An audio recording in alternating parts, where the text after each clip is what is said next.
But A, we're live now, and B, I shouldn't complain. We do pretty well for ourselves. I'm really excited about this particular week of Sea of Stars. And first of all, this piece of music is slightly new. I think it might be from a playful version of a track from The Messenger. Because this Elemental Skylands Sky Domain place, either this or the Giant Town is from The Messenger, and I forget which one it is. I think it's the Giant Town. I don't think it's this one, although I'm listening, so. But I did this dungeon off ringing a stream. bell. We just have to leave now. For the sake of Nice kind of... warm base. Yeah. For the sake of Have wanting we to seen get any done other with Sea of Mitsuda Stars. tracks yet? There was the Stardewy one. The battle against the Dweller of Strife was a Mitsuda track. Okay, so we've seen 2 of the 10. And the, we've seen 3 of the 5 is what it is, I think. Oh, I thought there were 10. We got a new item. Our Coral Hammer got upgraded to the Cobalt Hammer, so we can break blue things now.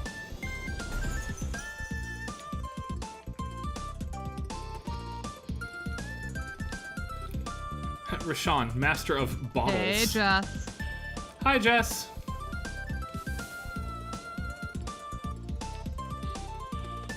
I think the final dungeon track is one of them, Dana. That's fun. And I forget what the very last one is.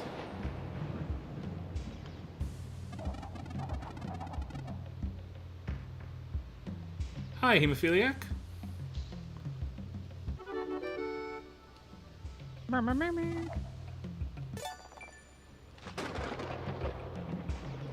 All right. Remember that everybody gets a Rashawn right now. Everybody is accomplishing a different task simultaneously on Garl's behalf. Mm-hmm. Can you do them in any order? No, it's prescribed to you.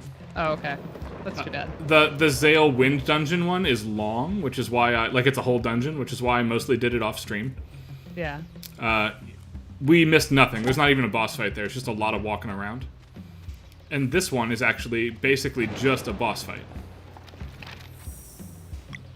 I like this, vibe of the chill drum with the rain. Yes. We don't really yes, have a we melody are. going. It's We just are kinda deep hanging out. into heavy spoiler territory in Sea of Stars. Yes, so, So you're not seeing anything that's like experience ruining right now. But if you give us 15 or 20 minutes, you are not going to want to see this if you're planning on playing the game.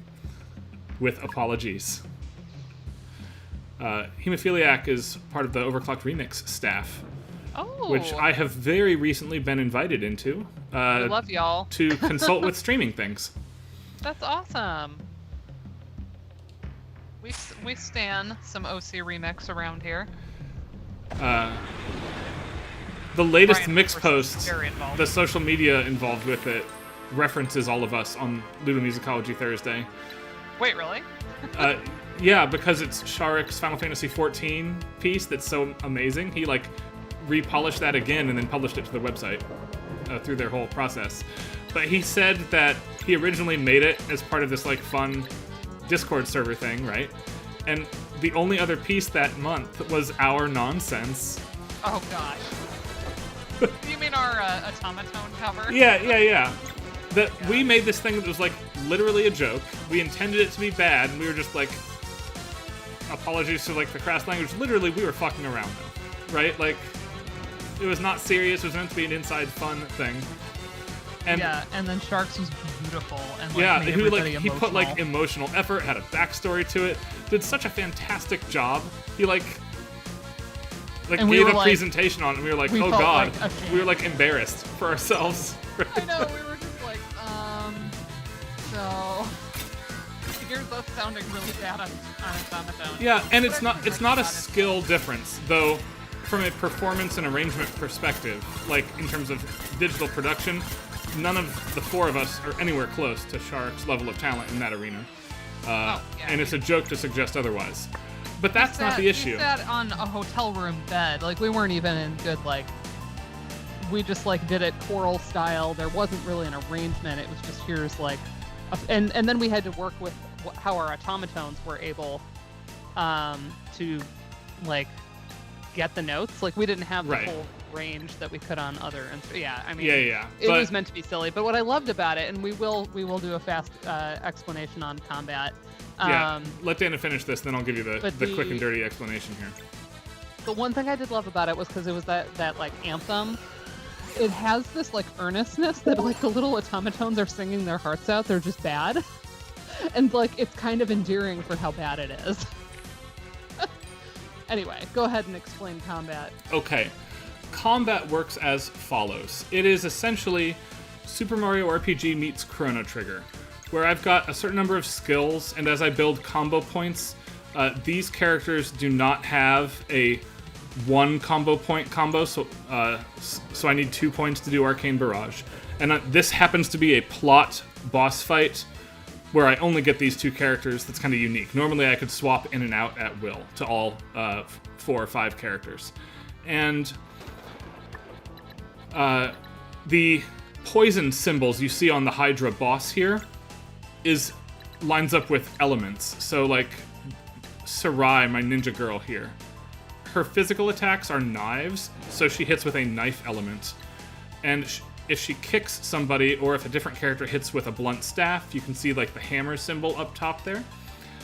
And then this poison skill is multiple poison strikes at once, which is actually what we're going to do right now. Because if that one that looks like a stopwatch or a bomb, that means next turn they get to take a big action. Unless I power through all these locks, at which point the boss will lose its turn. And I get to keep going. So that's just barely enough. And I'm happy to take the counterattack. There was a timed block there. Again, Mario RPG style.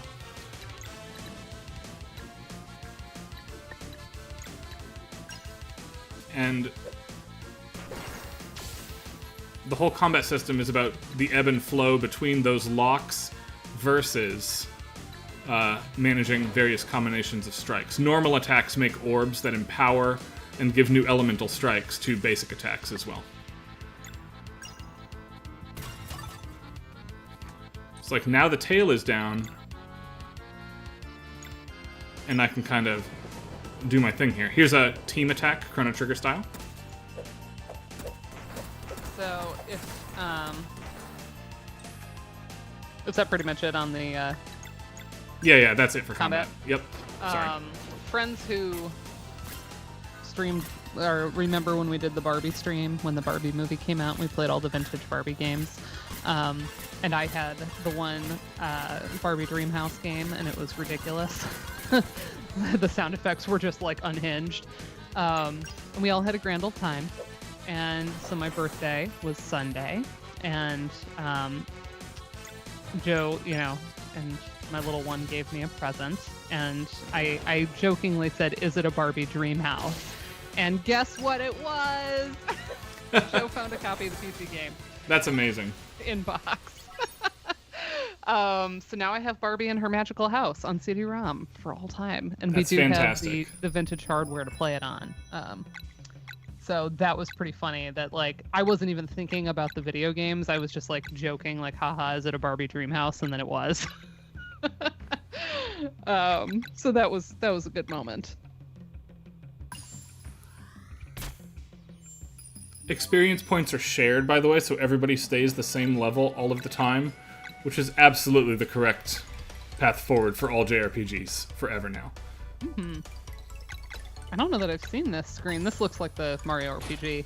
It is like Level Super up. Mario RPG, and this is the first time you've seen it, because up until now we haven't fought any enemies that are worth an endgame level worth of experience. Oh, right? yeah, you were like high level. Right. Good time. Yeah, so I'm excited for tomorrow. My mother-in-law and stepfather-in-law are coming up, and my sister-in-law is out from Rhode Island visiting. And Nice. I'm doing like a Spanish theme, so we have like cured meats that are all Spanish, and like a cheese board and olives and stuff. and Marcona almonds with rosemary on them, and it'll be like this really nice spread of appetizers. And then I'm making fancy paella. I always think paella is kind of inherently fancy because it has saffron in it, but Right. I'm doing chorizo chicken, scallops, and langoustines. So it's going to be like a really full, awesome.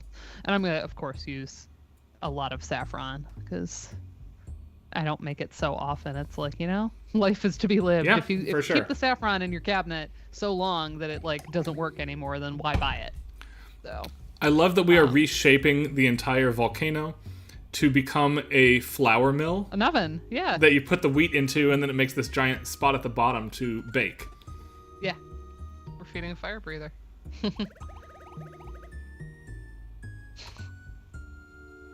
Yeah, so I'm pretty excited for that. And so I went out to Whole Foods to get some components, and I ended up getting like a champagne-style sparkling wine, and then also a Tempranillo, because I was like, okay, what's Spanish?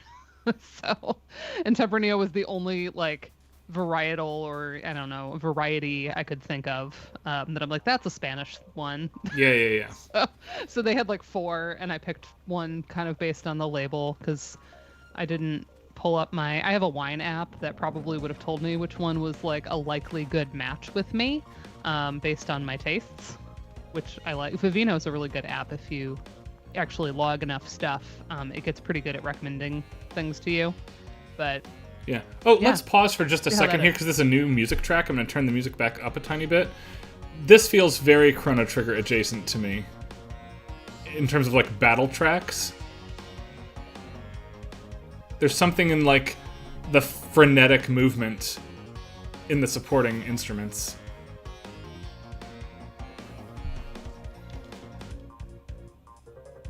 the string motion too, even though it's like very faint. Yeah.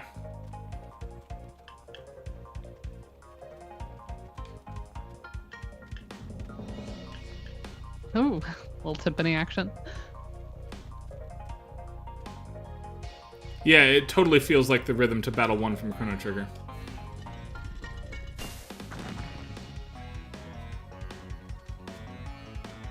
Nice key change at this B section. Hello.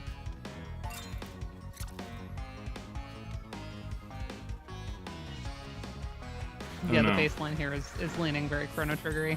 Yeah. It's that warm, round, like Mitsuda style bass, which, as we've seen in a lot of points in this game, for those that haven't seen some of the other streams, there have been a lot of using the exact instrument timbres of the original Chrono Trigger, even in brand new tracks where we'll be like, oh, you know why this sounds familiar? It's because it's from Brink of Time, from Chrono Trigger. Like we yeah. can actually like that all throughout the game. So having Mitsuda bass like isn't a surprise. And in fact, Julianne and I have been fooled at multiple points because we haven't looked up once or the Mitsuda tracks. So there have been ones where we have slotted some Mitsuda, which is a huge compliment to what is Rainbow Dragon Knight's actual name? I forget his actual name, which is too bad because that's how I've just come to become associated with him. 1, 2, 3, 4, 5, Eric 6, Brown, 7, right? Yeah. 8. Yes, Eric Brown. There's There's 8 tracks, by the way. 8 tracks were Mitsuda's. Oh, 8. Yeah, I Yep. thought it was like 10, but 8. Yeah, it's 8. We've heard a fair number of them now. I like this track a lot. Yeah, I'm hesitating to even talk a ton because this is like feels good. That key change is like so 80s and wonderful. Ugh. Oh, no. Hold on. I can do this. Nope. I can't do it. We're going to fight this thing.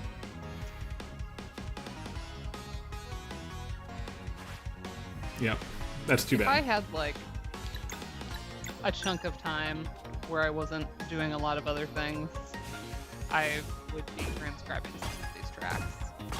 Yeah, the problem is this is a really busy time of the year for that, unfortunately. I know. maybe that'll be like a winter break project if I can get to it, because it would be really fun to have some of the. Do you contribute, Dana, to VG lead sheets at all? Not once, and I'm like ashamed of it because I'm in the Discord. Not once. I feel like I've shown up and like read stuff. You before. are uniquely qualified to be doing some of that work. Not that you need more labor put in front of you. I'm aware. Okay. There's a reason I joined it. Yeah, I probably could be a good resource, but yeah, it's just like, I don't know. If my life weren't just constant precarity. Yeah. We'll see though. If I don't have my other class in the spring, which I'm trying to really not get my hopes up. They are listing it. We'll see if it runs. It's just like, the news is always so dire from that particular institution. They're having financial troubles. So it's not really personal, but it is. It means that I actually made the smart, protecting my heart choice here to run a class that I've already given instead of creating a new syllabus, because I did that for fall and then it didn't run and I was really disappointed. Right. So I was, this time around I was like, you know what? Let's just run the gender and sexuality class. The nice thing about it was when I built that syllabus, I built about 30 different weeks of topics. Yeah. And then I had the students vote. So what I can do is I can teach the same syllabus, but I can swap in the readings I didn't do, assuming it runs, and then I can keep it tracked for me, but where the format is set, it's they're just not really unless they have a plan, Yeah. So, which is nice. I've done that a few different semesters where I pulled so much material that I let the students just pick what topics they're interested in. I did that with my medievalism class as well. I have basically 3 classes worth of material. So I could do each section of that course as its own if I needed to. But yeah, we opted to offer gendered sexuality again. So hopefully that'll work as well. Yeah, I hope so.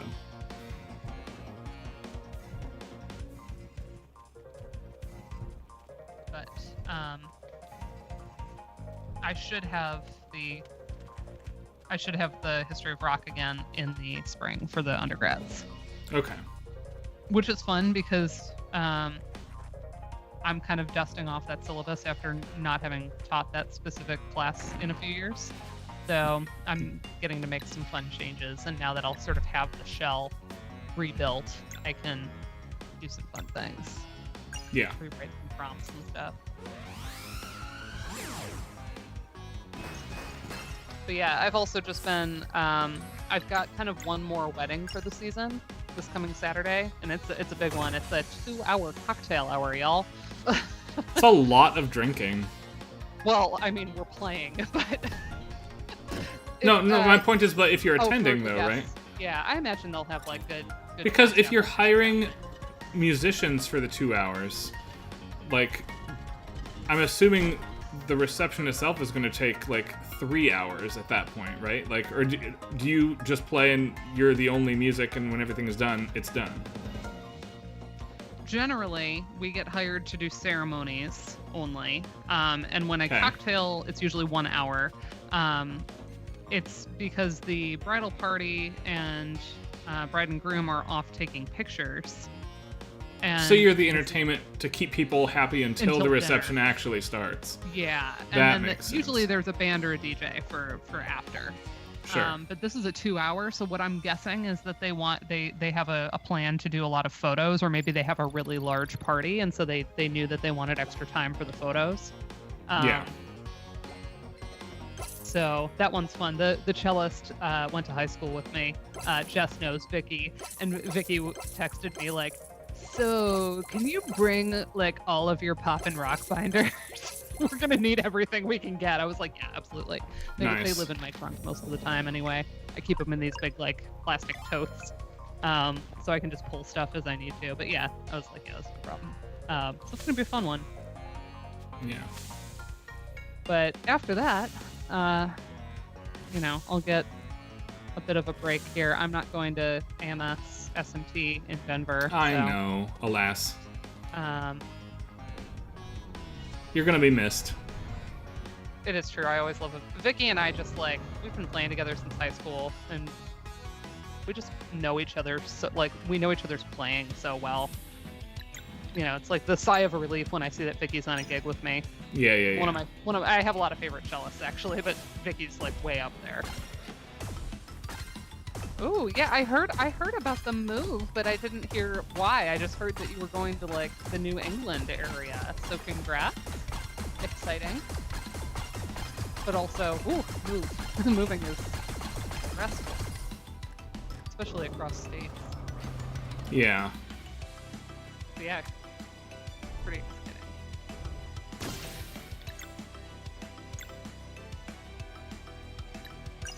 Let's see if I can bring the other little guy over. Congratulate Rodney, that's incredible. Yeah, it's awesome. It's wonderful. What is Rodney's field? Is it music and I just didn't know this whole time? I don't think it is. I don't know. I don't think music is right, but I don't remember either. I feel like I would know if it was music, and I'm gonna feel bad if I'm wrong, right. Actually. Oh, audio. Okay, yeah. That's right. Ah, yes. You two must be dynamite with sound, all your soundscapey everything.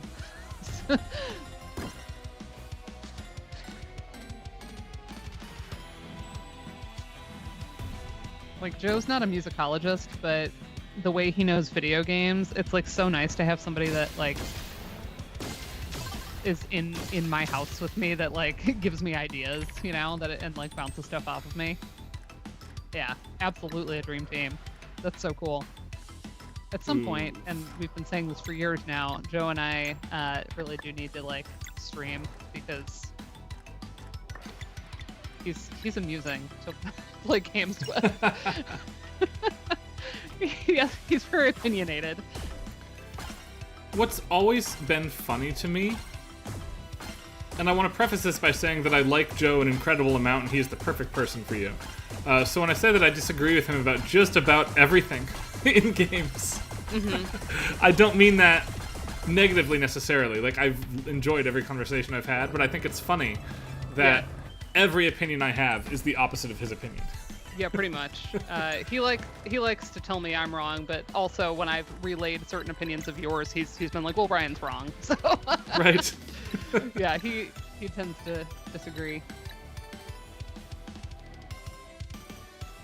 Okay, we're just gonna do this, I guess. But yeah, what a difference, having a spouse that even just helping me have a good computer set up for streaming. It's I don't know half the things that get put into my computer. But actually pretty early on, you had sent me some spare parts. Yes. From a PC, and then Joe got the rest at a Micro Center and then built me a PC. And I remember, that we had only been dating a short time, and I remember being impressed by it. And he was like, "Oh, it's just like Legos for grown-ups," kind of playing it off. I was like, "I can't build a PC." I appreciate that, though. Just kind of like Legos for grown-ups. That's a good way to think about that. See, I agree with him on something. Yeah, I think when you've built, when you started building them for yourself as a teenager, it's it doesn't seem like a big deal, and most of us would just be like, "I'll just get one pre-made from the store." But it is nice because then anytime he upgrades his graphics card or whatever, I get right the second most recent. Oh, this is a fun little moment. Yes, and again, for folks who haven't heard us on this before, this is one of the Mitsuda tracks, and this town theme is amazing. Can we listen to the Stardewy goodness of it? Yes. Even if this game was terrible, the idea that we got Yasunori Mitsuda to write a Stardew Valley town theme would make it worth it for me. Felt cute. Were you here when we got to this town the first time and we were talking about how it's using elements of all four seasons? Because I feel like you missed when we were talking about that, but maybe I'm wrong. And we were thinking of your research instantly. That moment with the double stop and the strings right there,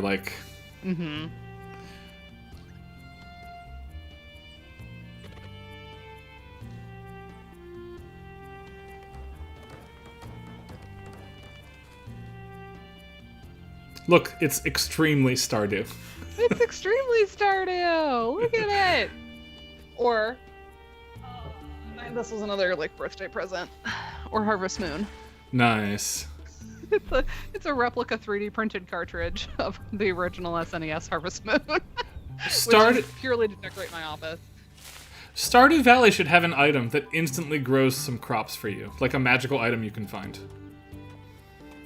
Well, and I think I've shown this on stream before, but it's in my Stardew like part of my office where I also have this amazing print. It's like a Polly Pocket, but it's Stardew. Yeah, that is maybe the most you thing I've ever seen. I have the Animal Crossing New Horizons one too. That's amazing. By the same artist. So cute. Here's Stardew and I appear. Absolutely.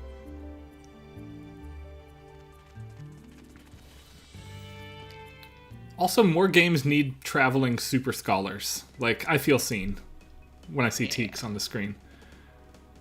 The name of the artist is Brittany, or Evergreen Queen. Oh, I'm going to turn up the music here. Hold on. Dana, you got to hear this.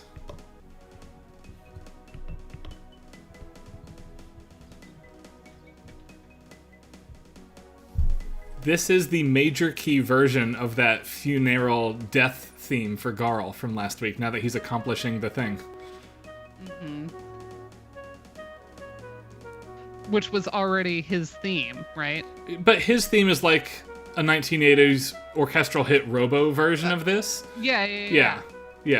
And so now we get like... Basically, this is the third version we're getting of his theme. Yeah, we get like more leitmotivic like development version. here. Yeah. But I like this like transcendental, triumphant take.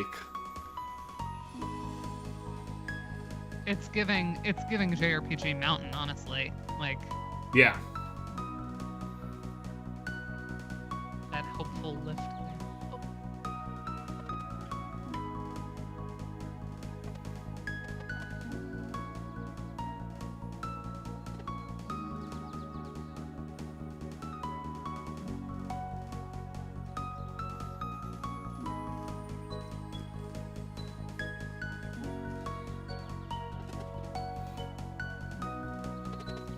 I know Julian is a little spoiler averse, so it might be good that she's missing the next 20 minutes here.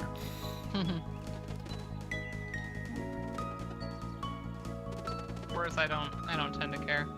I've spoiled so many things for myself. Most famously, who River Song was in Doctor Who, because oh man, it would air in the UK before it would air here, and I was looking up River for like some unrelated reason, like something from a past episode, and then it had already been updated on Wikipedia. I was like, oh. Oh, oof. But like, it didn't really ruin it. I don't know. Will we ever come back to Tears of the Kingdom? We actually beat it. Felt cute. Yeah, we saw the ending. We did a second week of it. We did. Yeah, we only did a second. We didn't do like. We're not pulling a Game Grumps where they're on like episode 50. Yeah, but we covered the whole ending on stream. Yeah, which was good actually. I really enjoy that sequence. Let me see if it's like still up. I think it could be. I don't know how many streams back does your channel save? The Twitch channel doesn't have a VOD for it, but the YouTube channel, I'm pretty sure I uploaded and saved that one. I've been good about it in the past year, in a way I've not in the past. Let me go to your channel on YouTube then.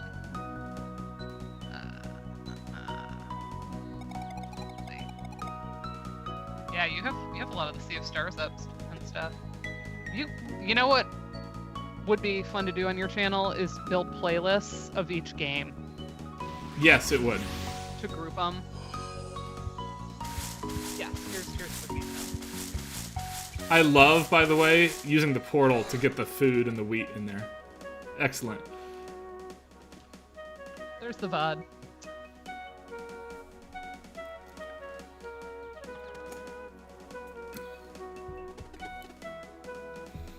All right. So now we've got all of our ingredients.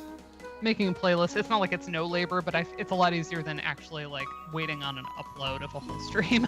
You know? Yeah. Like it's pretty easy to go back and start putting. I'll think together. about doing some of that stuff over Christmas break when I have a little more time. That would be really useful. It would be. Gatebird. What a fun week that was. Just completely off the wall.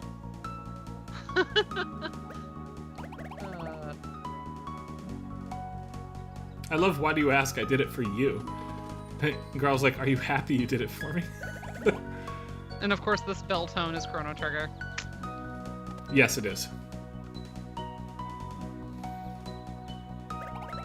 Don't curse me, felt cute. I see you. I'm gonna thank you for that comment next week in person. Man, that hits right at home. You know what? Usually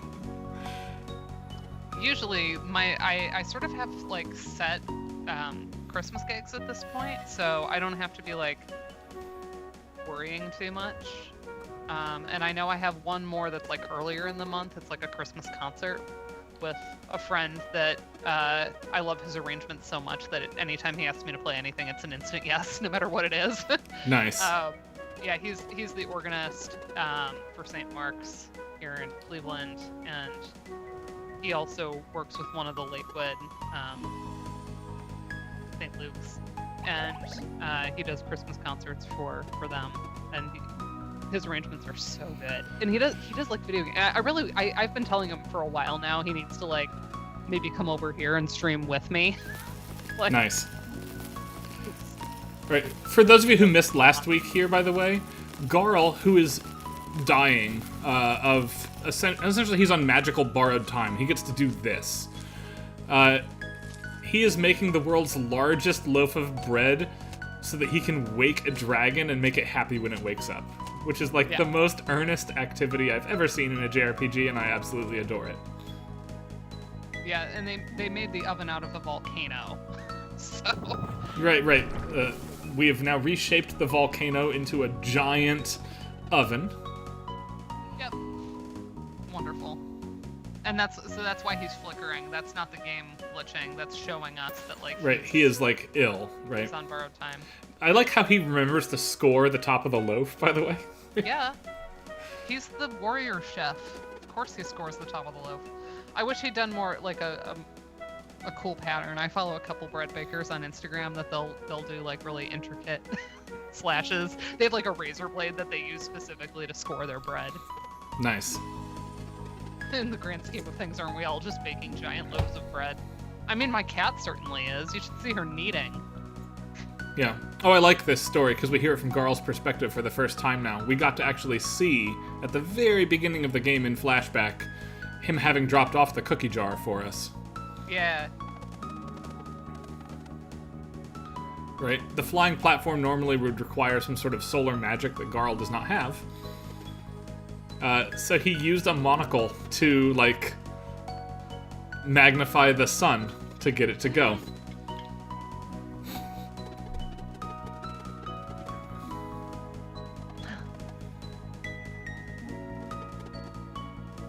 Oh, wow.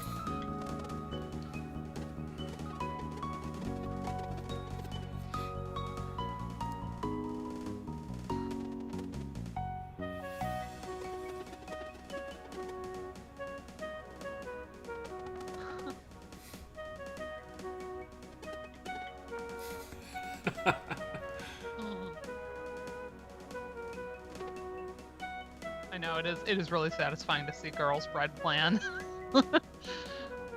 I agree. Oh my gosh. It's beautifully browned.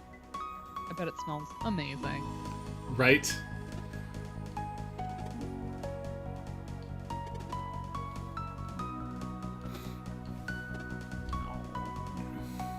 Does he get to at least see the dragon?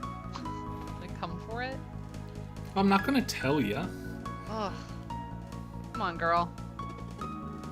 Yeah. Gotta see the dragon, like, eat it and compliment the chef or whatever. And now they have Zephyr to blow the scent of the bread to wake up the dragon. That's right. If we recall.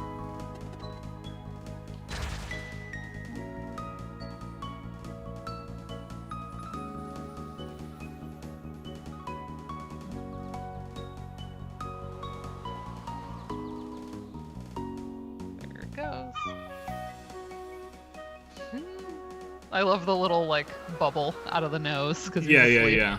That's like some anime nonsense right there.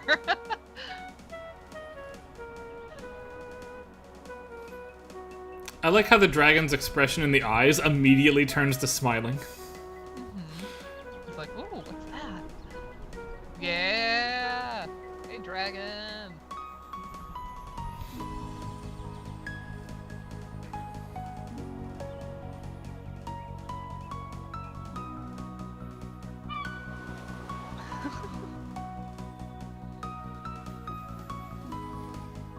And yes, Anthony Dennis music, it is wildly satisfying, this portion of the game. I love this. Curious one for this unprecedented act of goodness and generosity. Aww. Your 3 creation, the elements have soothed my long-tormented soul. The prophecy coming true, of course. Excellent bread. It's just bread, really. No. Spoken no, like every girl. absolutely incredible baker will always tell you, and then, like, you dream of it for a week. Aw.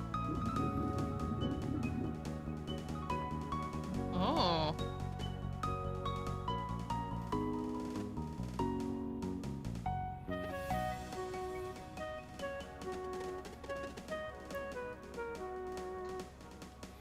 Come on, girl, you can do it.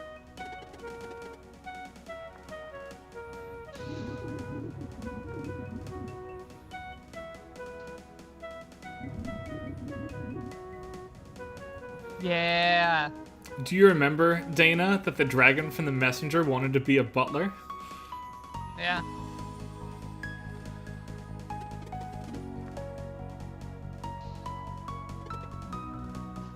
Come on, girl, you can do it.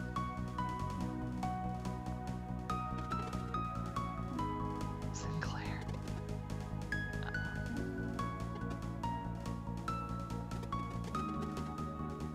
Wentworth.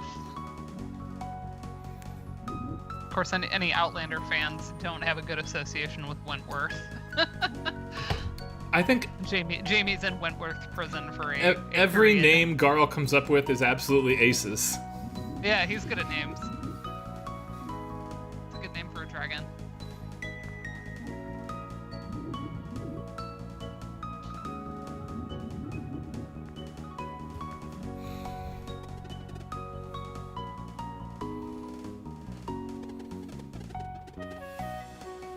Aww.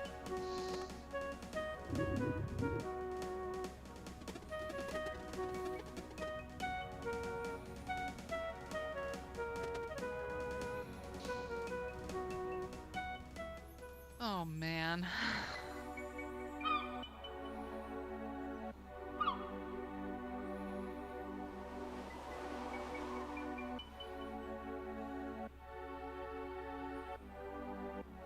Kind of Final Fantasy 60 strings there. Yeah, a little bit. Definitely some Super Nintendo compression on that.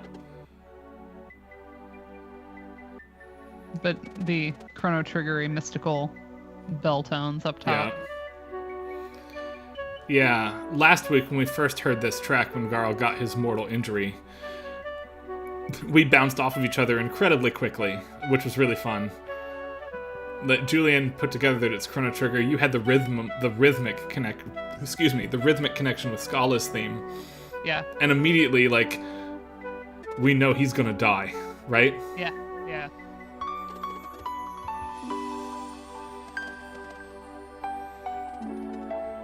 Yeah, I think I was basically just wailing, like, no, Carl. Right. Because I could just tell from the music.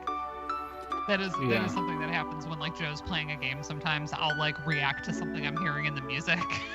Yeah. And he's like, what are you talking about? I love the speech here. I want you to use this gift.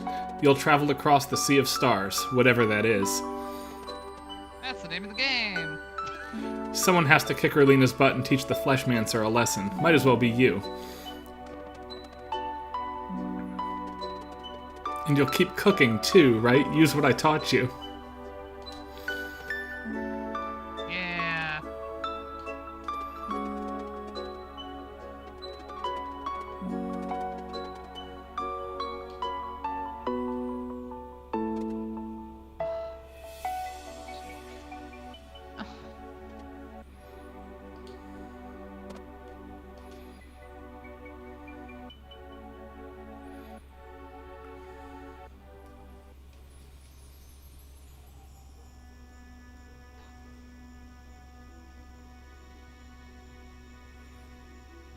with his pot lid shield.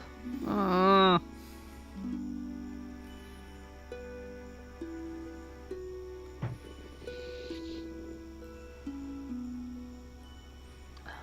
gonna let this piece of music play for a minute.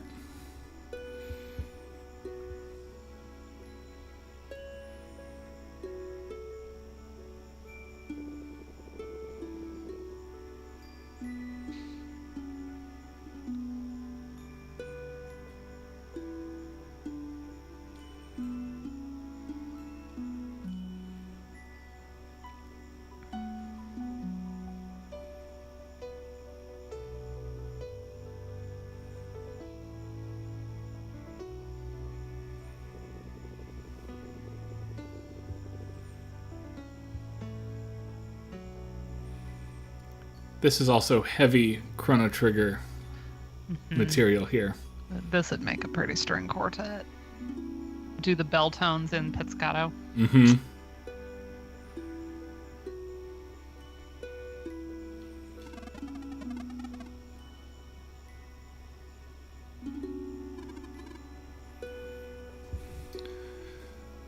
This piece reminds me... sad moment. Right. This piece reminds me of the Sea of Eden from Chrono Cross. If the melodic content was from the first game, not the second one.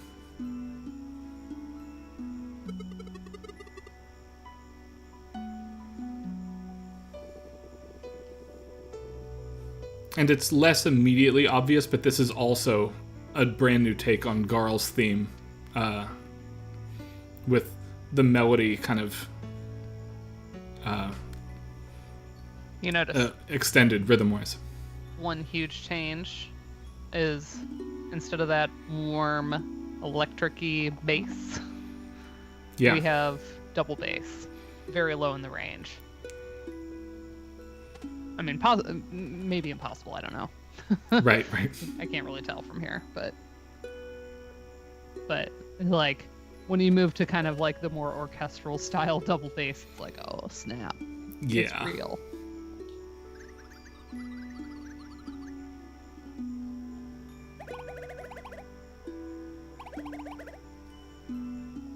Like it's still a rich sound, but I don't know if I would describe it as warm the way a lot of the kind of Mitsuda-y bass is. Yeah, no, this is an incredibly Like here, cold... yeah, here. That's within range of a full-size double bass. Yeah, I think so.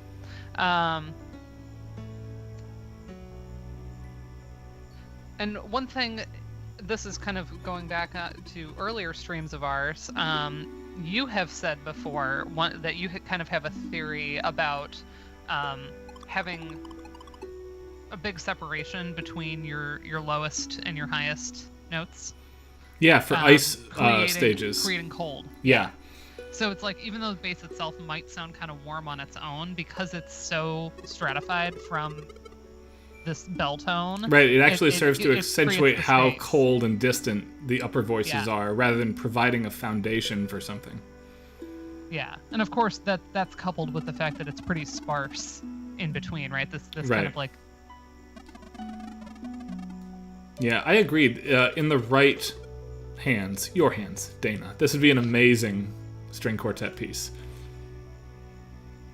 I just finished the best string quartet. So on my Halloween like fall bucket list this year, one of them was finish a Halloweeny string quartet, and I did the Addams Family like movie theme, the waltz.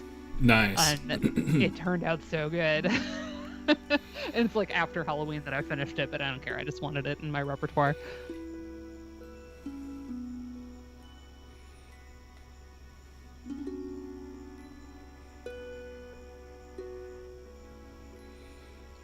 I'm also working on a lot of video game music for my friend Steph's wedding in May. She also wants a lot of anime themes, which I'm a little less familiar with, but the ones she picked, she has great taste, and she has like a really good ear for things that would sound good on a string quartet. Like a lot of the stuff she picked, I was listening to it, I'm like, yeah.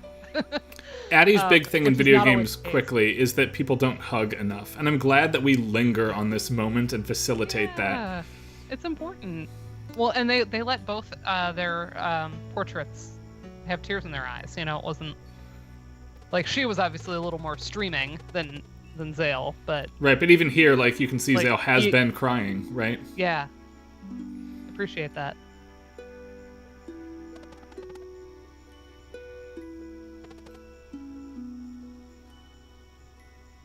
Yeah, we've noticed it a lot in like kind of like ice cave themes, like where we talk about like how the cavern is kind of implied by that space between pitches, Yeah.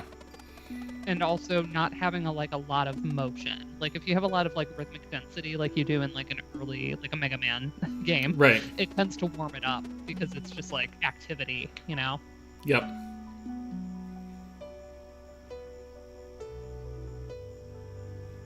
That's a good face. Let's go see what Across the Sea of Stars means, shall we? For Garl. Somewhere beyond the sea of stars, waiting for me.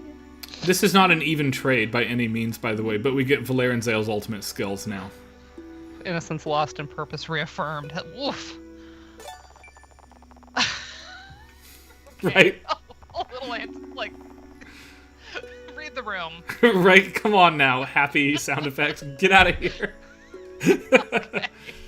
Like, you could have just left that one without a sound effect. That they thought to add the pot lid to the side of the grave, by the way, is an incredible detail. I know. I noticed that right in the first little portrait of it. I was like, oh, the pot lid! Yeah.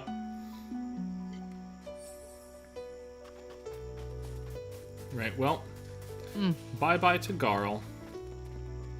I'm gonna get some cabbages my way out. The purple tones in the town are really pretty. The town is coloring. gorgeous, yeah. Yeah. Looks nice.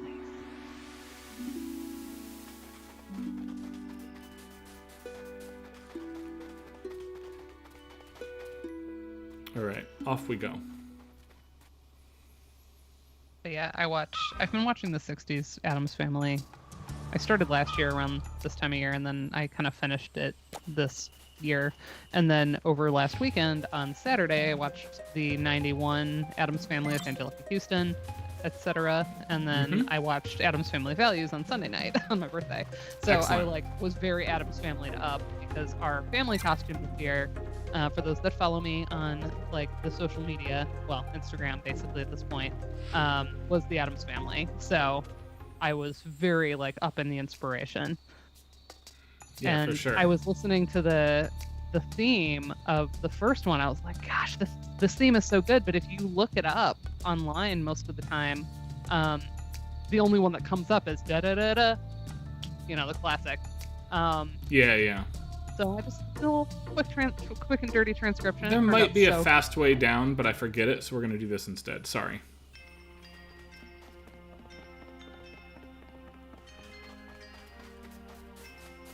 Oh, I like this.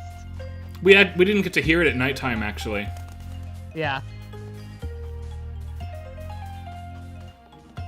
I mean, I know I liked this theme when we heard the day version, but this difference is nice.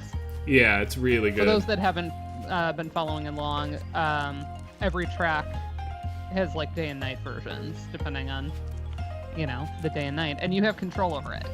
I do.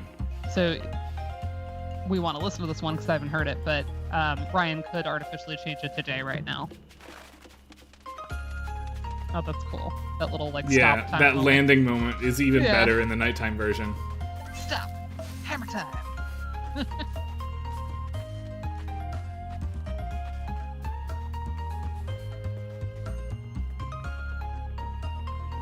And again, it's the like belly tone up top that gives it like a like twinkle twinkle nighttime. Yeah. I mean, that's not the only thing, but it gives it kind of a shimmering quality. It's the Zeal bells, right? Yeah, it is.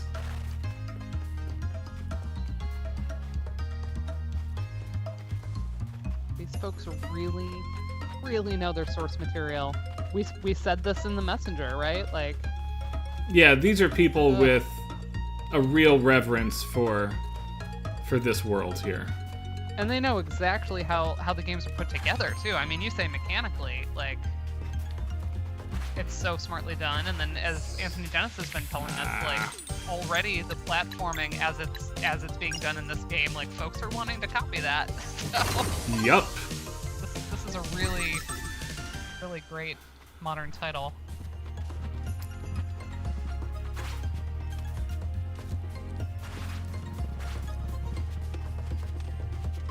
Oh my gosh, I got through that without a second fight. I'm the best.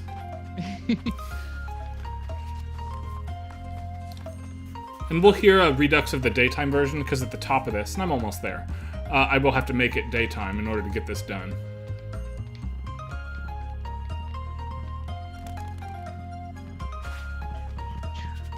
Ah.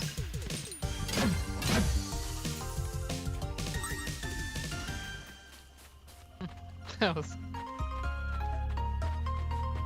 so short. This is like the first area of the whole game. I one-shot everything here.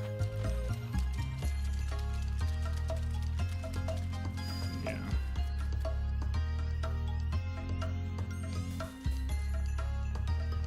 Here we go. It's like you can hear the sun come out. Like, it's so cool. And I will note very quickly, because the shadows look cool right here. I've mentioned this a couple times before as well, but for newer folks, everything, despite it that it looks like Chrono Trigger in 2D, everything is represented as a 3D object in a modern engine, so the light and shadows all change correctly in real time, which is gorgeous. Ridiculous. Like, did they have to do that? No. No, absolutely not. It's so above and beyond.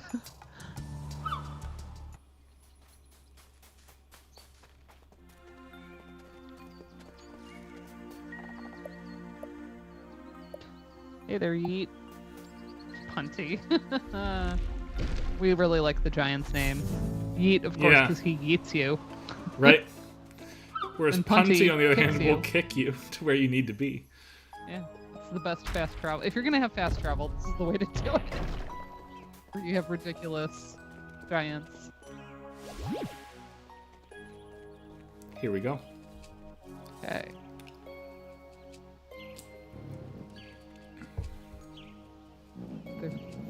Their beep speech is so low. Yeah, it's super low.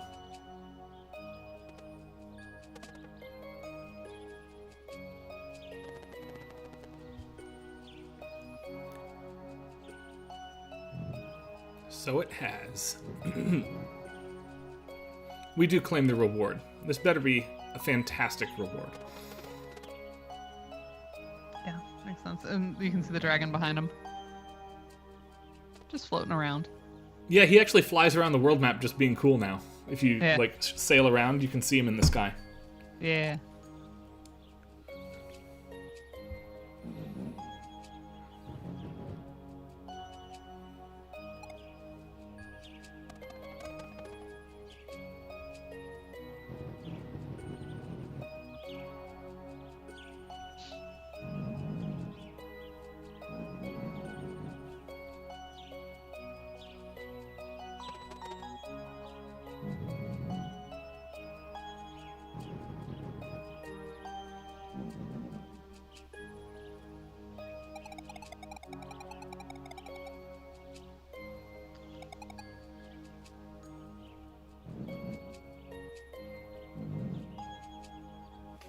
So she doesn't have to out herself to the crew.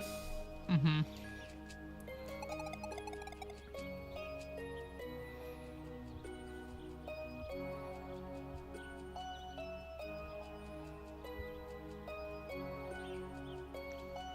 I actually like the formality of this, even though at this point we're eager to, like, see what the thing is that was worth so much at so high a cost.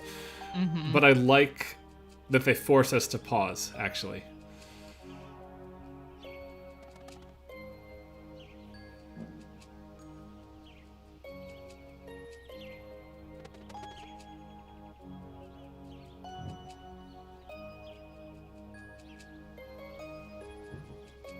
They don't even ask Rashawn. They're like, yep, you're set. Next.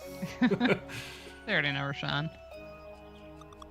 Pirate Captain Cliche. Again, fantastic naming here. Yeah. We like cliche.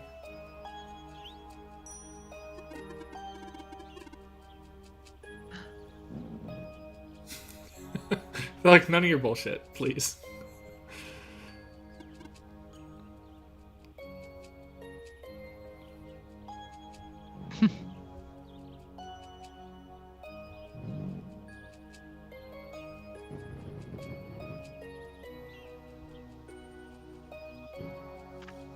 The error.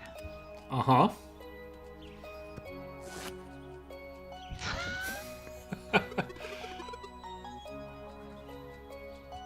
Jack of all trade. Yeah. Did I miss that in a previous episode? Yeah, you did. Oh my gosh. How about this? First mate Yolanda Ernest, well-meaning demolition, busy lookout. Remember all the practicality, times she intent. said something is her middle name? Oh my gosh. She has a lot of middle names. Found her. Next.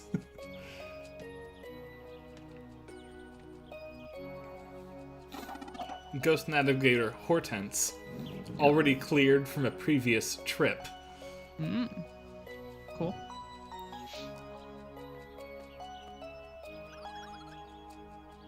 And absolutely Yeah, the Teeks. game's best character, Teeks. Well, after Garl. Sorry, Garl. Yeah. I wanted Garl to survive and live happily ever after with Teeks. I'll note that Valere is chosen as the leader of the group because of the choice I made at the very beginning of the game, and she remains my point character. I can change that to Zale at any time, but you have to pick one of the Solstice Warriors as your leader. You can't run around as, like, Rishon, for instance. Hereby grant you access to the Sea of Stars. Very cool.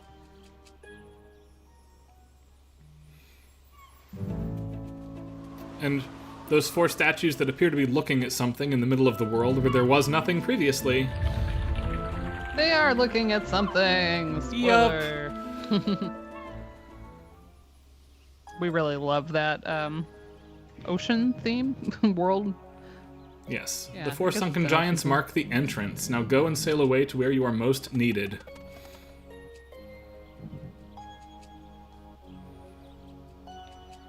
Alright, let's go do it. Back to the boat. So, Punty, come on now.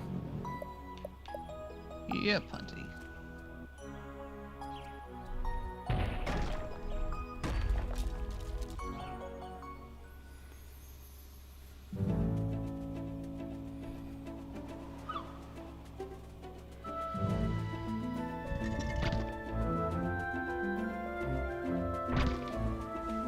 Alright. Off we go. It's starting to clip for me. You know how it Oh, does yeah. Why don't I fix it Clippy right bits. now before the big thing here? Yeah.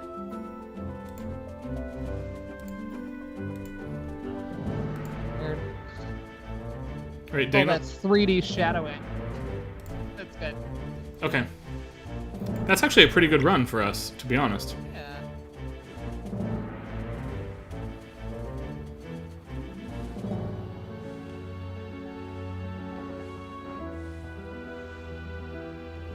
Alright, in we go.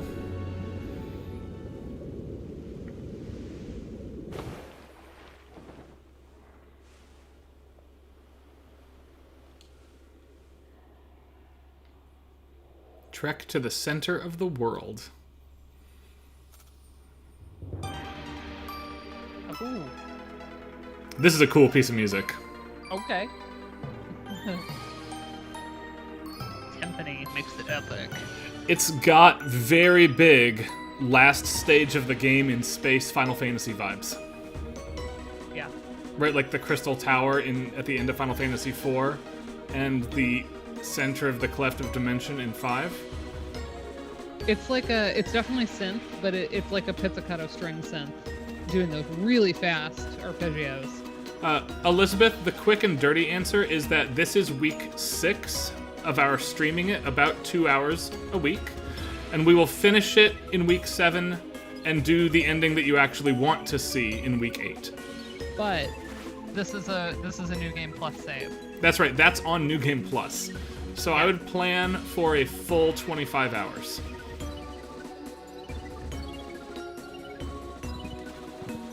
That puts it as about as long as a new playthrough not knowing stuff of Final Fantasy VI. It is longer than Chrono Trigger is, if that's helpful to hear.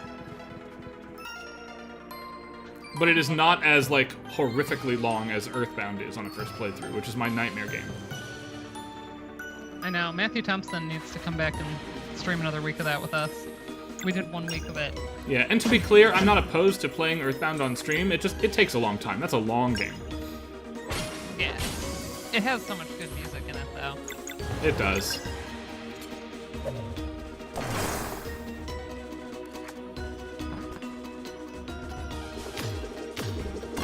These, like, star versions of previous monsters, by the way, give me Undertale vibes. And I don't know why. It's not the music. But something about it feels Undertale adjacent to me here in this zone. Notice for crystals, by the way, we get faster than humanly possible arpeggios in a very traditional chiptune sense. I said it sounds like pizzicato, but very clearly a synth pizzicato and not like actual string sounds. Yep. So here we are, finally, to the Sea of Stars. This is gorgeous, isn't it? Oh, look at the... it's not even parallax, but like, you know... Yeah. The stars moving against the backdrop. So there's no map that we can press despite the button there. We have to intuit our way around. And don't blink, Dana. Or anybody else, but... Why? Is there a weeping angel? Did you see it? Yeah. What studio made this, Dana? What was their previous game all about? Ninjas. Watch the boat Time as it travel. blinks, yeah.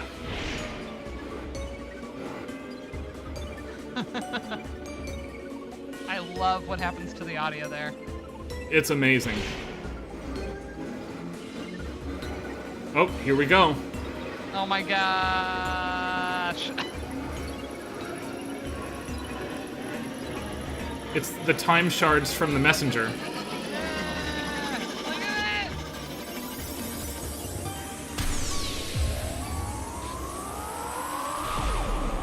What? The sequel to any good time travel game has to involve crossing dimensions rather than time, of course. Oh my gosh. This is bonkers. Now it sounds like Star Trek. Yep. Hi, Pete. Hey. Hi, Angie. Hello, friends. Oh.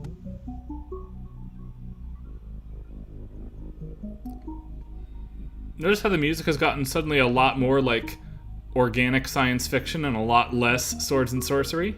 Yeah.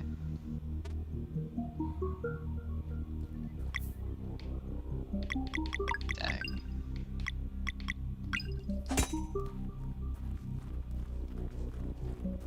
You can't run here, by the way. You're stuck at walking pace, which is fun.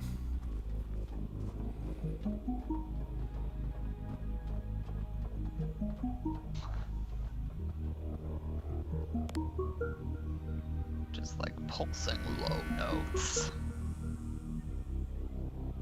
Yep, definitely sci-fi. Yep. Intruder alert.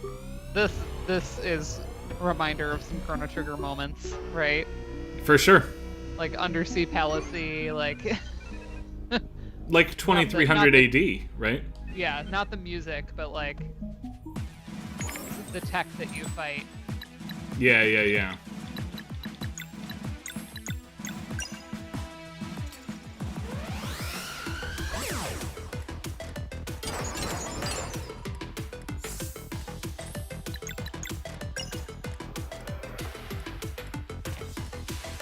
Andrew, you joke, but I have been happy to do some Witcher. But I really want those or Red Dead Redemption. One of those favorites. And he had in the past said that he was open to streaming with us finally. It's just been he's been so busy. Yeah. But I think when he settles into his newer job a little bit more, he will actually join us. Nice. Line in hand and talk about the music stuff. But Witcher, it may behoove us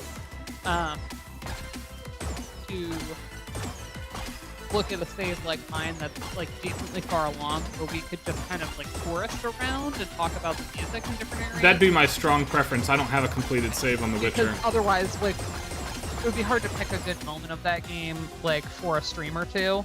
Yeah. Plot-wise. And I think a lot of, watch the Netflix shows pretty good. Like, they did a nice job with the casting on that and everything.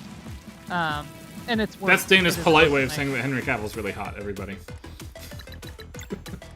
It wasn't just that. I thought like every single character was really perfectly cast in the show. Actually, I thought the whole their cast younger- is really extremely well done, but especially the two leads for sure. And they sound like the voice actors too. Like they did a really nice job, like just matching tone of the. There's actually an interview with Henry Cavill where he said that his favorite VO performance of all time was Doug Cockle as Geralt, and so he felt a huge responsibility to like study that formally. He trained himself to sound like It's not Doug. surprising because he sounds he does a really nice job channeling it, and felt cute. Right moment. If it helps, I finally played it during the pandemic when like stuff was shut down, and that's why I like did as much of it as I did. To conclude with Death Stranding. Keep talking because there's not a musical moment, but there's a big plot beat here. Oh. Big plot beat. Death Stranding. Death Stranding is fascinating. And Joe played all of it. Which Joe will. I've seen him give up on even relatively big games if it's not like happening for him. He does not like force it. So Sarai's a cyborg, it turns out, from here. We desperately need you. Cool. Yeah, summer's a good time for Witcher. It's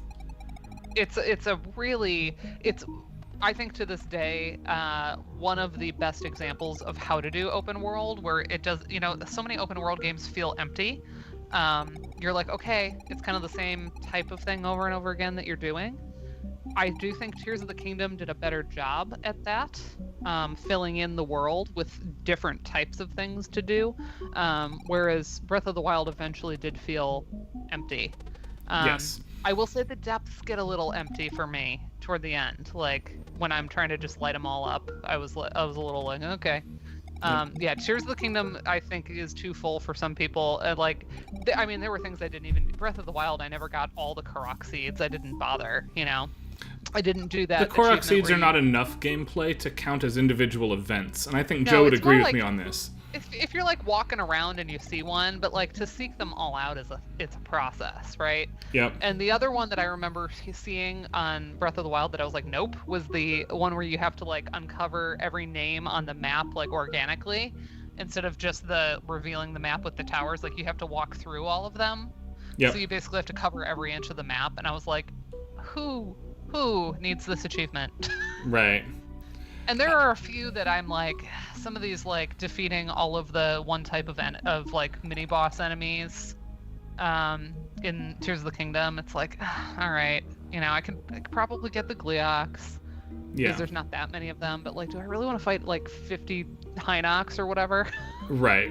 Like, I will say, I strongly suspect Joe will kind of, after the main story is done, despise Spider-Man 2. Which has we don't have it. A very big repetition of the same tasks over and over. Yeah, he just wouldn't. Right.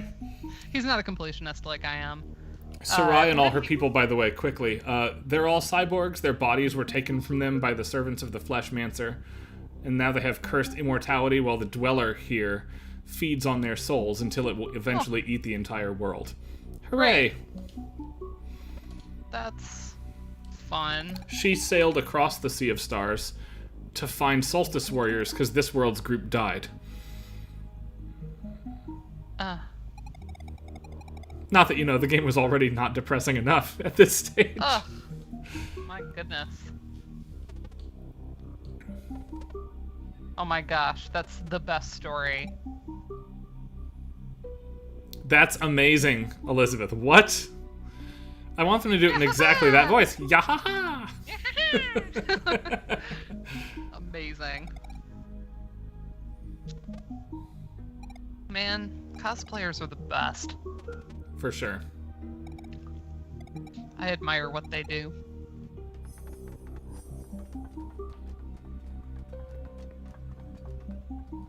Oh, Ghost of Tsushima is gorgeous. It's beautiful. I saw it like in parts, so I didn't see it like from start to finish, but I did see Joe playing that. Did Joe play in Akira Kurosawa mode? I don't know. I don't think so. Because you want to talk about a beautiful look and aesthetic. Does that just like remove like... It removes all of the color and So makes it's it a more black and cinematic. white film. Oh. And it changes all of the audio as if it were passed through 1930s microphones to sound like a Kurosawa film. Yeah, he didn't do that, but that sounds cool. Ooh, Talos Principle 2. I will never forget your paper on that. I bought that game right after that paper, and I still haven't played it. Well, I'm going to fill in some But I map haven't played a lot of chunks. There we things, go. so it's not a particular failing, because I haven't played much of anything. I've been too busy. But I did download that, because that paper made an impression on me. It was so good.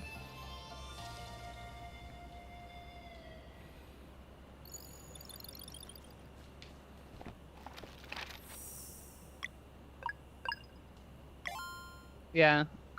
I'm like familiar with Sekiro, but I haven't like seen that one. I feel like Joe's played that one. But maybe not. It is nice that there is a little bit of he can just play the stuff I don't want to. Yeah. Joe is pro Bloodborne, right? Yes, he has said that the way to fix some of my issues with gaming is to like force me through a Souls game, which we might stream, because how fun would that be? I'm not convinced that that's correct, for what it's worth, but I would be excited to see you try He that. basically said if you can get through a Souls game, you can basically play anything from that point on. Oh, in terms of mechanical difficulty, I agree with that. Yes. But because it rewards just repetition and practice. I have long argued that the developers' arguments against inaccessibility mode for those games falls flat for me. Oh, I know. I hate it.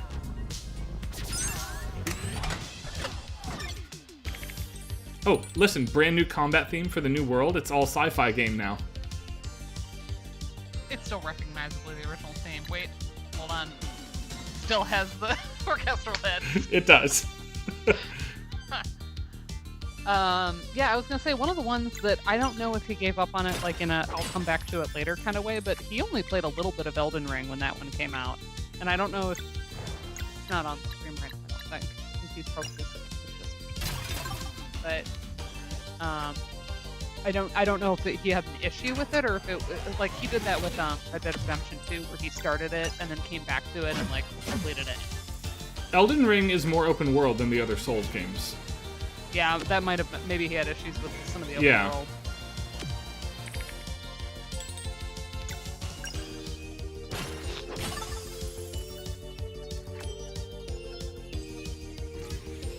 Yeah, we've definitely leaned a little techie, but it's still like recognizably like our little Chrono Trigger battle theme. Right. The race through the ruins, yeah.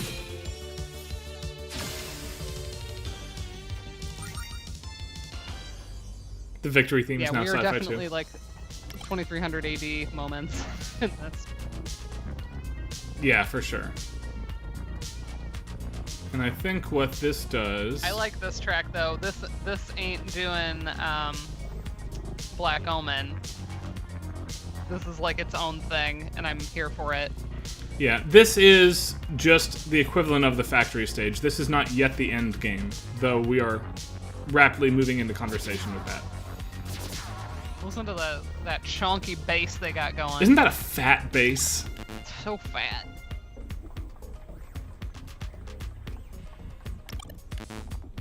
Ah. There we go. Like, you can see the string vibrating. It's Yeah. it's just so chunk. That's how we want it. Ah. Fail. That's okay. Yeah, this has Robot Factory in terms of the level and the look of it. Yep.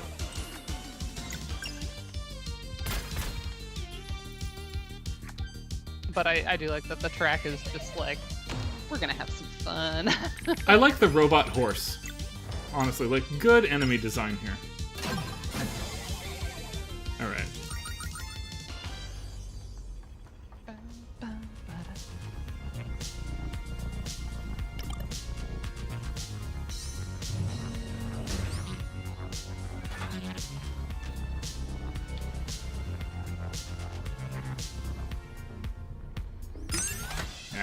Lose. That's okay.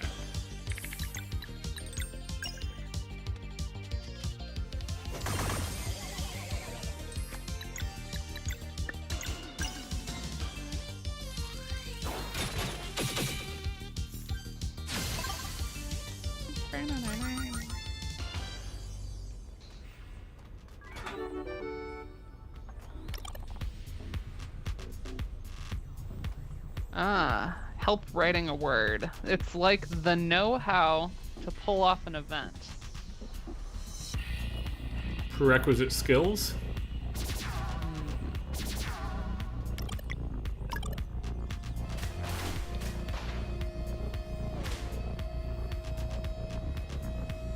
Yeah, I mean, expertise definitely works.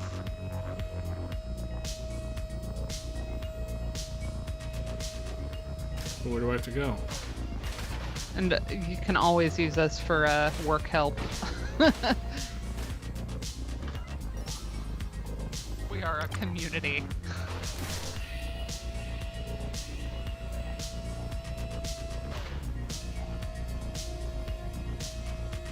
Yeah, don't apologize for like asking us to tell you something. That's kind of Please the be raison working on d'etre things here, while right? you- So. Oh, right, God, it took me forever to figure out you could actually just pick up the whole damn teleporter and move it. Yeah, we're here for the vibes. We're usually not here for me to, like, tool around like an idiot not knowing what I'm doing, though. That's not... We're usually, I was gonna say, occasionally we say something smart. On this stream, we like to wait for me to have problems with the tech running the stream before we watch me tool around like an idiot not knowing what I'm doing. This track does slap. Slap that bass. Oh! It is very good. I do not remember which order I have to do all these rooms in, so apologies.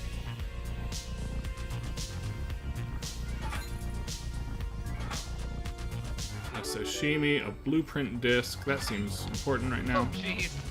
Felt cute. How do we approach a very large paper / thesis / dissertation? Well, let me tell you, I didn't write a master's thesis, and so I had no idea what I was doing.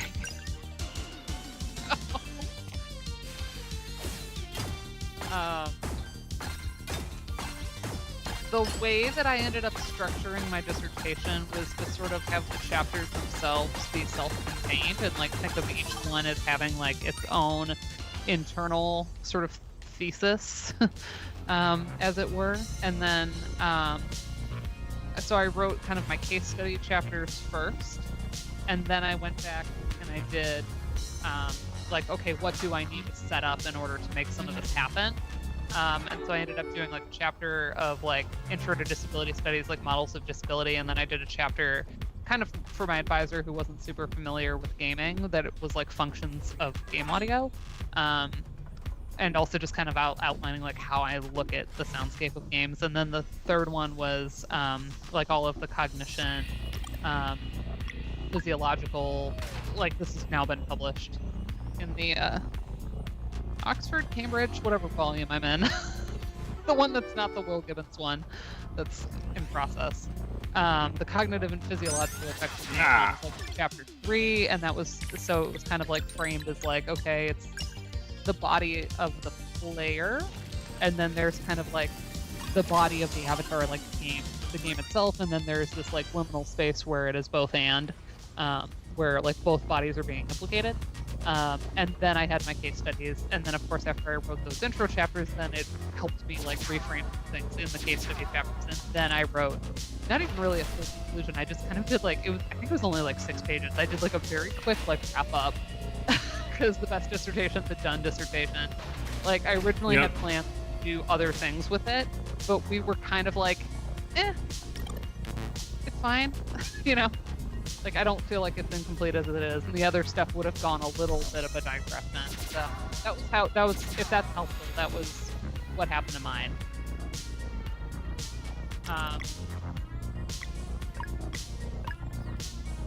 Kyber ore. Okay, we need that yet. But really, like, a lot of it, you're gonna, like, learn as you go, which is both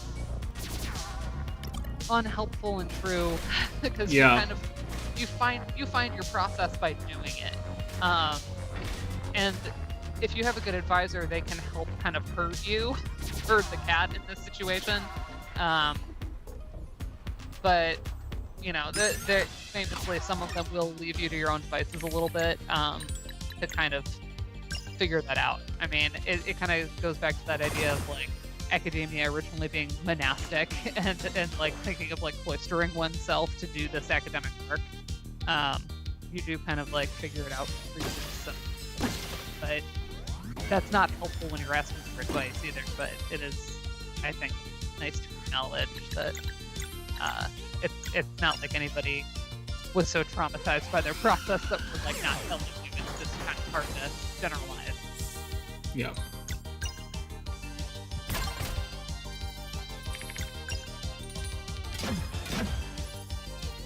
Yeah, my advisor was always good about that too. And there was actually one of my favorite moments in the entire process.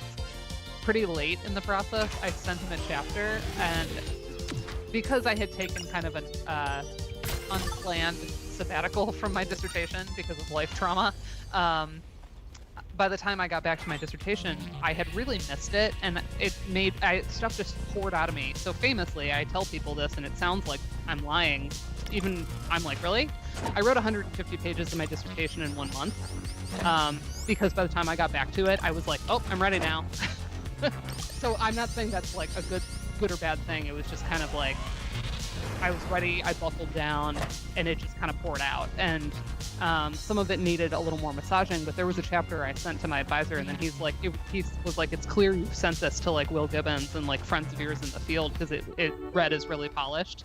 And I didn't have the heart to tell him, like, you are seeing a first draft. You are seeing literally like I finished it and sent it to you. But because he was like, oh, this is in good shape, it like said to me, oh, all that stuff was percolating that whole time that I was like hand-wringing about being away from my dissertation. Stuff was happening in the back of my head. Yeah. But yeah, my advisor, when like the trauma was going on, he was like, yeah, different dissertations often summon life crises because of, you know, people are in their late 20s or 30s a lot of the time when they're doing it. Mm-hmm. And that's a time of a lot of transitions. There, you know, marriages, divorces, deaths, illnesses. A lot of huge things can be happening in one's life. And so he did say, you know, he had his own version of that he went through in his process, and he shared that with me. And like, that's not abnormal either. Oh. I will say, the only thing I'll add to this conversation is that having an emotionally supportive, oops, I don't need this, advisor is the way through this.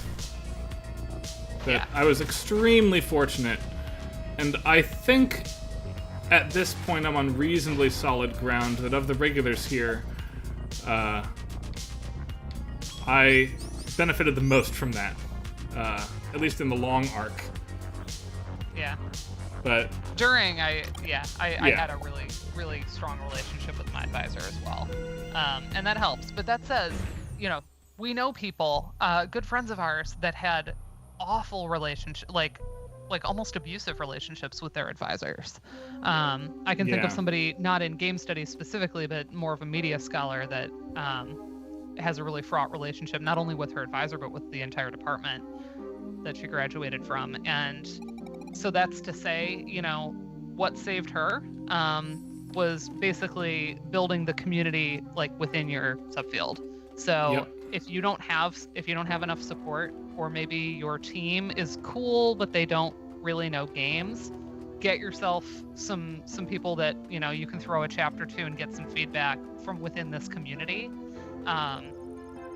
and they're gonna push you, but like gently, as a friend can, and you want somebody that like can almost be like harsher with you than somebody who doesn't know the field as well. Like I send stuff to Will all the time because like he will not hold back because he knows I'm not gonna like get all ego-y and up in my feelings about it. It's like, no, I want it to be good, right? Yep. Aside, I like the computer's name is Cedric here. Yeah. That's a nice little nod. Also the voice here. Hello. Yeah. Very faithful. Also the again 2300 AD or whatever. Absolutely, right. Computer sequence. Yeah. Are we gonna see Lavos? Well, we already have, really, right? Yeah. I do like the idea of like writing anything every day, just like sitting down and doing a page a day. That is really smart. Yeah. Will's a good person to give that advice, because every single paper I've ever seen from Will Ayers, I'm like, love. I love. Will I love always how he gives a writes things. tremendous presentation.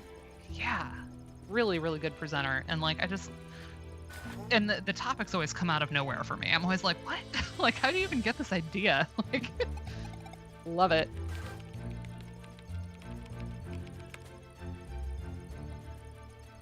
Yeah, and it takes to go back to like a felt cute comment here about doing a lot of reading and analysis, and like it takes a while for that to synthesize. So like if you're feeling caught up in it, like know that like there's things you can do in the meantime, but like the coming together is mostly going to happen in the editing phase. It's just slow. It's a slow process. It is. I also love the Elizabeth. It's like making pancakes. First one always sucks. That is so good. I'm gonna steal that. Yeah, that's outstanding. I definitely had an idea for a chapter that got cut, and my dissertation is essentially 4 different ways of approach to the same topic that don't interact with each other a ton, but they all add up to a big conversation. Like if you were stuck in an elevator with me for an hour instead of for 5 minutes. Yeah, my final chapter that did get cut, for those that are at all familiar with my dissertation, I was going to kind of come back to the real world and talk about the idea of like intersections of music therapy and video game music, and like the potential for like therapeutic gaming applications. And there is a pretty good literature exploring that, and there have been games developed for medical settings, but it kind of like didn't loop back in enough. I didn't have enough like perspective on it. So like I had all the research, and it like would have been kind of lit reviewy, and it, like as a final chapter it just didn't feel like a good place to end on. So I ended up doing more of like a recommendations for the field kind of thing. Like it was just a very short wrap up. Teeks is gonna stick around and talk with the massive smart computer a while we go do things in the new dungeon here. Oh yeah. Oh, that's a good drop there. Were you talking about the physical jump or the musical shift? The musical shift. Well, both. I forget. Let me check the. Is this still? Yeah, I wish this one had been updated. Listen to it. That's so Stardew. This is absolutely a Stardew track. Right, all the fishing material here. I wish they had given this a sci-fi banjo moment. Yeah, How for funny sure. would that have been? Hold on, let's reel this thing in.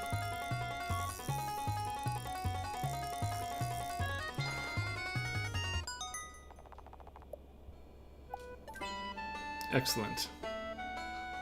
Okay, time to be done fishing. Yeah, I already have all the fishing. It's like literally the Stardew banjo. Like, it's so Stardew. These folks know their stuff, right? I love it. All right. I also laugh. Into the Cerulean Expanse. I don't usually save because I'm on New Game Plus. I am now at the point in the plot where I have to think about the idea that I could die. Quickly, though, we would love to hear a story of Mooncradle and the Elder Mist. I'm excited for your thesis. I'm excited for Kate Galloway's Stardew stuff, too. I mean, other than the ethnography that was already published, but I know Kate has other plans for Stardew.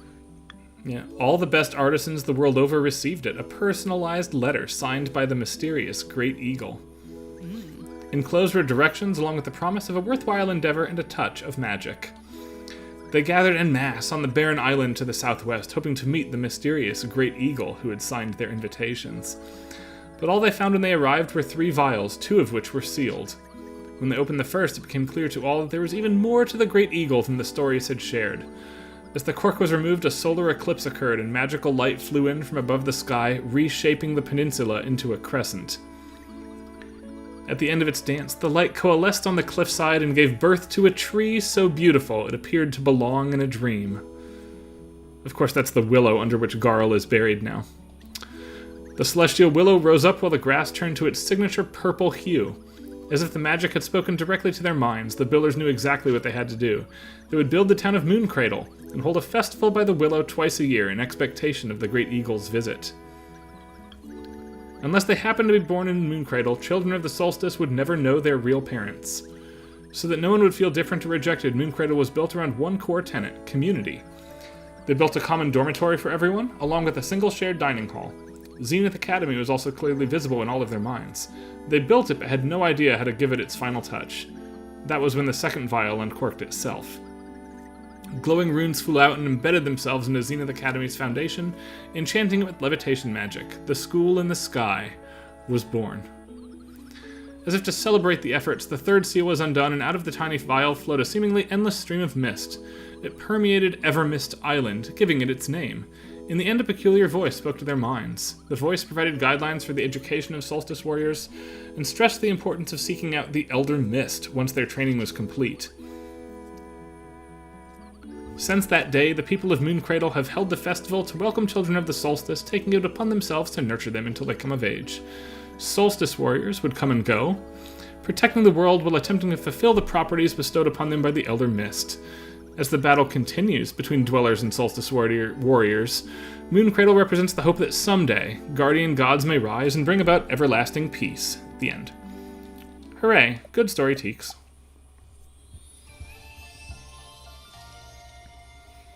I do like all of the cozy game adjacent material in this particular title. Like, it's very clearly in hardcore JRPG land, but there's a lot of hangout vibe material. Yeah, if anybody's going to be a good resource for, like, cozy game soundscapes. Yeah, it's Elizabeth. Yeah. Pretty much all of my favorite games are either things that Elizabeth has recommended to me, or I get it on Steam and then see that Elizabeth already has it. And I'm like, yes! A significant portion of this stream community's best weeks have been when we just do what Elizabeth tells us to do, frankly. What's the opposite of cozy gaming? Prickly gaming? That's Andrew's cup of tea. Is that like horror games, or is that like hardcore mechanics games? Like, The Messenger is the opposite of a cozy game to me. Yeah, that's for sure. I mean, I feel like Andrew always picks stuff where he needs trigger warnings. So... Can we talk about how good this piece of music is, by the way, while I'm running around the desert? Man. I will say, this does not give me desert vibes. I'm really glad you're writing about Spiritfarer. The chapter... So I kind of had 2 chapters to fill in the animation book, and we ended up choosing Dragon's Lair, but Spiritfarer was going to be like the other one because it uses like that sort of animated style. Crap,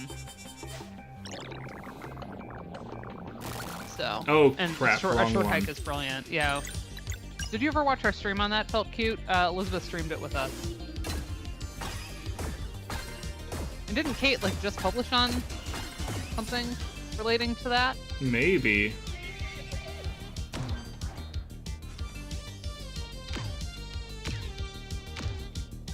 Oh man, yeah. I'll have to try to find it for you. Ah, so angry about this. Okay. I don't know if we'll have anything helpful, but you never know. Could be fun to have on for the vibes. I love a short hike. I'm really glad that Elizabeth introduced us all to it. Yeah, I'm gonna look for it. I think you have it somewhere. Like, I don't know if I have that stream archived or not.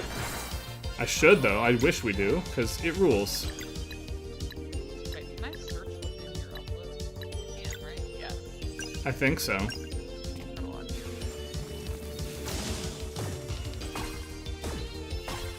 I think this will only take down the shield and I have to attack it again, which is really annoying. I don't see it, but... I'm trying to remember. Didn't we do short hike with something? So you might not have called it. Yeah. You might have titled it something else. What did we start that with?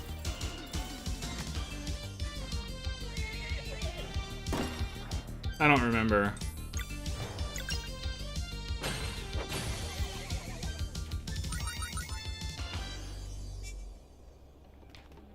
Right. I dug up enemies instead of the thing I needed. That's bad. Hold on. See, I have no sense of time, particularly post-pandemic. Since about 2020, I've had no sense of time.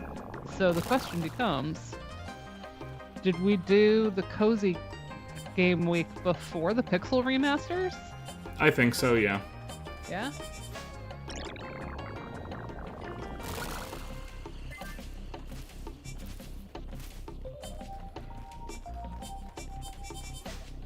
Oh, Shovel Knight. So good. Shovel Knight was so good. Oh my gosh, the Ambition one I still loved because Ashley and I had powdered wigs on. Yeah, that was a great stream. Also, John Robert Matz is one of the smartest, nicest people in the entire community of professional composers. Love, love, love. Also, the Chia stream we did was great. Yes, I for learned sure. so much.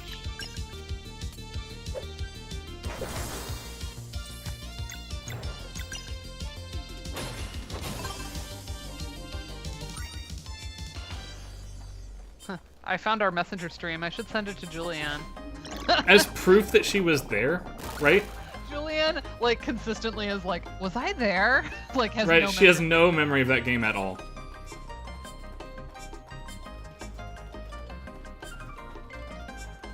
I hate having combat in this particular place because I absolutely love the music here.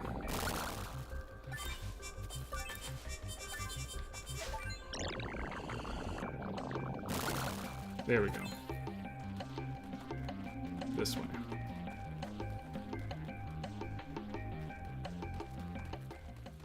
All right, we're through.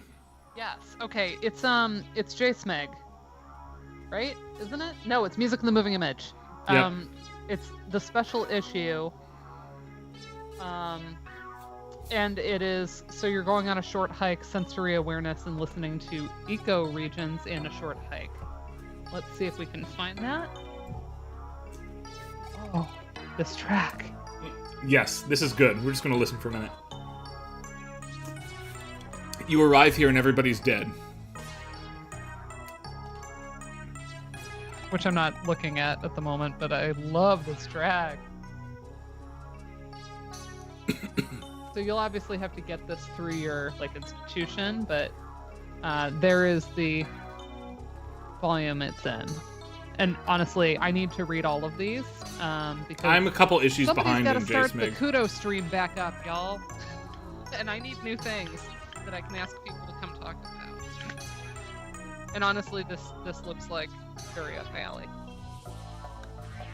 All right, if Forel built this, remember the Fleshmancer. Yeah.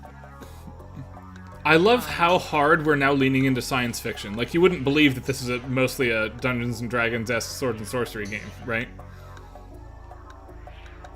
Yeah, they know how to use that base. And do you know what the art All about shift that here bite. reminds me of?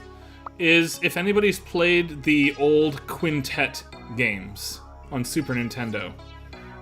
Soul Blazer, Illusion of Gaia, Terranigma. I have made... This is not the first time that Illusion of Gaia has come up.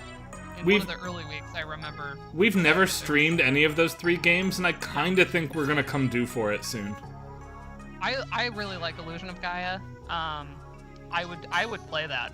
I would play for us if we did that. I would It's love been to a minute, tag team but that, because is Soul tag team Blazer that. first and Illusion of Gaia second, and then Terranigma is the third one? It is a trilogy, right? Yes. I really mostly played Illusion of Gaia as a kid, so that's the one I'm very familiar with. Okay. But yeah, I think it's an underrated title. So, I mean, in an era where we had some of the greatest of all time coming out, Right. it was hard to. I love this message. Attention all. Attention all. This concoction will dispel the concealment curse. Those who wish to remain hidden, look away now. Stardew update has not dropped yet that I have seen. Although Look at all the they were- people, or rather they're on the its way. things that are here Oh. now. They look friendly.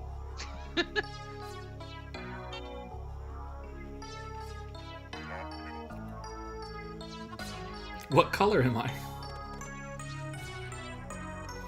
I love Concern Date. Most recent tweet was October 30th. I'm enjoying all the Krobus pumpkins I've been seeing this year. Like, Oh, yeah. we're adorable. I want to be your friend. Alright, so You here... know that we're Oh, sorry, getting Dana. hats on cats, but other than that, no, it hasn't come out yet. No release date yet, as of September 27th. Now we have living beings without bodies. We're seeing just empty souls floating around.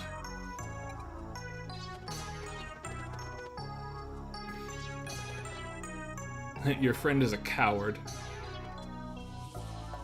I like that Rashawn looks ashamed in this portrait on behalf of his friend, the Fleshmancer. The Forel's not.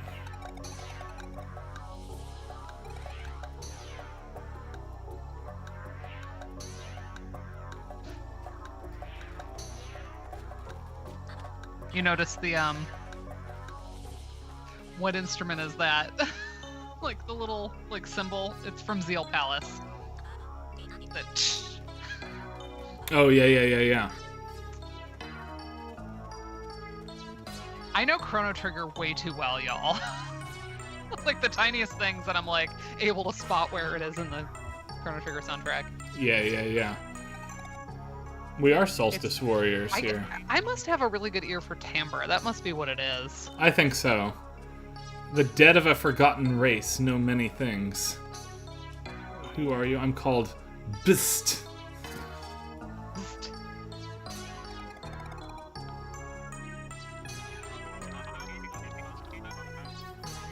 Back when we had physical forms.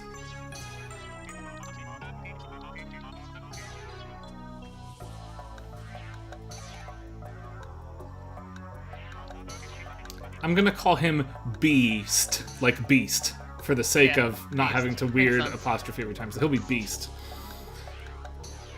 First step in the build-up to our world's downfall, Skybase.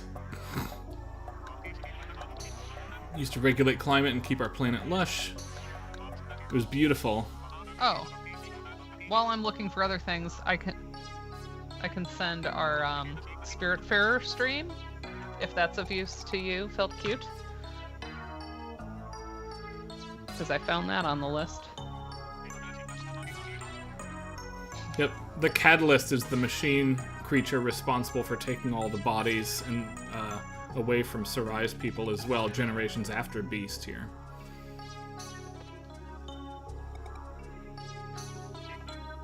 The Speedball Network. Was Spiritfarer 3 years ago? Holy crap. It was, yeah, right? We've been doing this a long time. Oh, I love this plot thing. Hold on. When it became clear that our world would fall, we built a failsafe. That we played it came out. Amidst the sacrosanct spires, it hides in plain sight. This is like as smart as the whole Garl thing. A Yeah, titan made of Titan. cybernetics and stone holding a giant block up high. If the brakes are released, it will drop the block, returning the energy spent to lift it up. The most primitive form of battery holding just enough power to support our world's last-ditch effort. Because they had to build this thing in front of the Fleshmancer, right? So, we named it Estriste. Huh. But we'll get up there eventually here. Yeah. Pretty cool. I'm going to break from those who know how. You can get us in? Absolutely, provided you can find a way to take me there. This one understands. That Cozy Game stream was in the... You were talking about how you had like a gap where you lost stuff. Yeah, it might be in that gap, unfortunately. Ugh. I know, I'm sorry. I know. That's not your fault.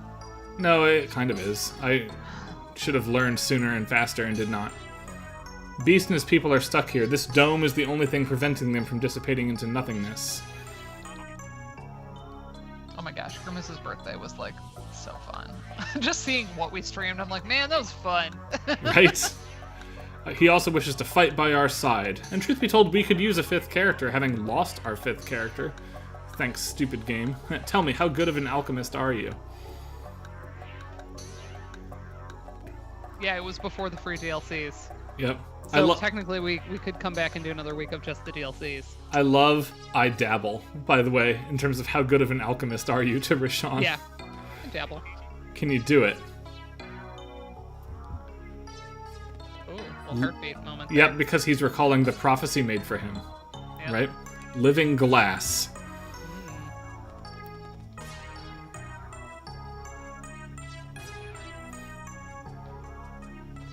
Are you sure you understand what you're demanding? Yes, for a way to fight back and help reclaim my world. The procedure can't be undone, and he understands. He needs proper tools. My code prevents me from breaking into Eforal's workshop. If you can get the door open, I'll do it. Sarai says, you're not dodging this one. She'll get the door open.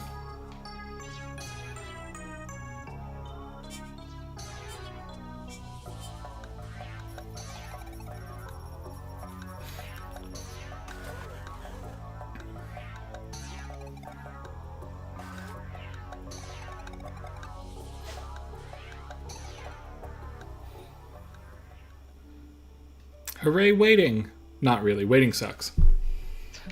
Oh,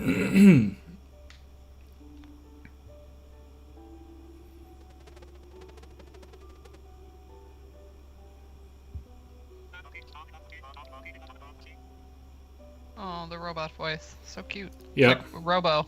Like, almost literally. It is. Yeah. And he is right? If they ascend and become gods, they will gain immortality and lose their mortal understanding of time. I don't think they've processed that yet. Yeah. One day at a time.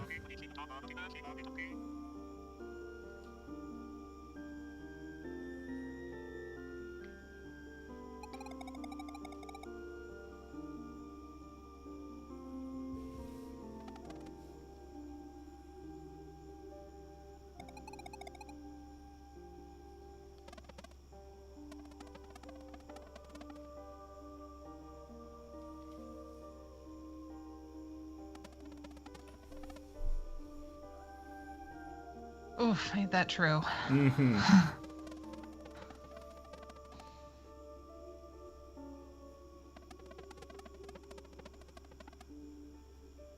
Yep. Brief ain't linear, that's for sure.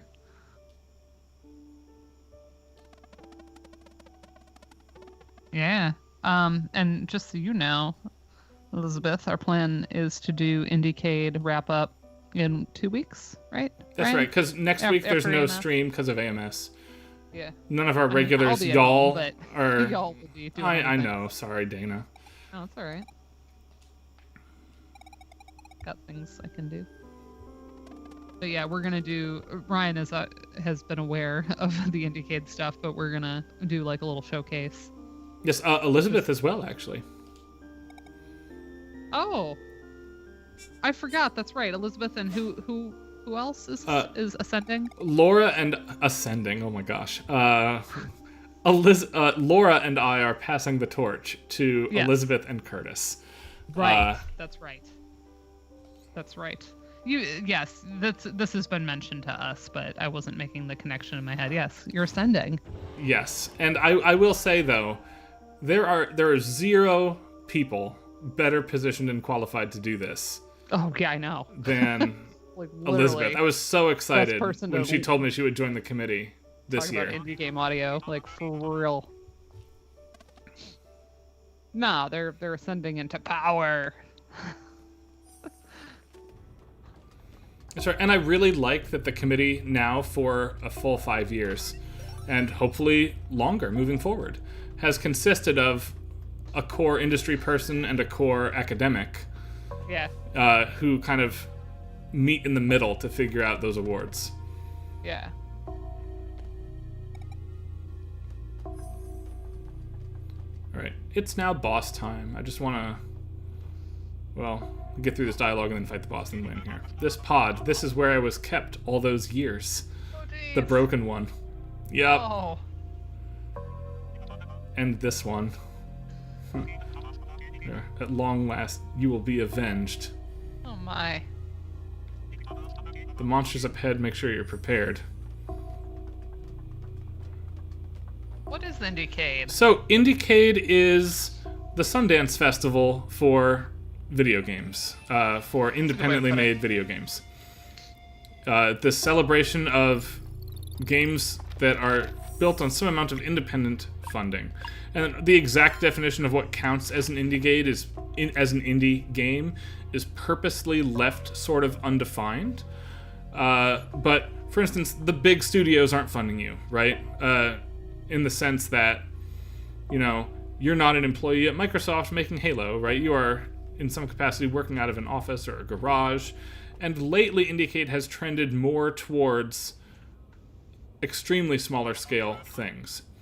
So, for instance, I don't remember if Sea of Stars was submitted to Indiecade or not, but it'd be right on the border of what kind of counts, if that makes sense. Technically, Sabotage is an independent studio, but they are an independent studio of folks who, in the wake of their wildly successful first game, could have secured funding to get this published if they wanted it, right?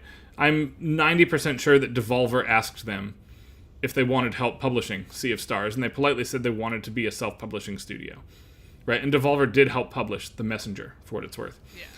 And so is it a small / medium-sized team that made this? Well, compared to God of War, yes. Compared to the award winners that we chose, and I'm going to hold my tongue here for another 4 days, politely, this is a big team compared to any of the award winners that we're handing out this year. So again, is this disqualified? I don't necessarily think so. But that was one of the multiple thoughts that went into kind of who needs to be winning these awards, what is the accolade worth to which studio and which audience, for what reasons.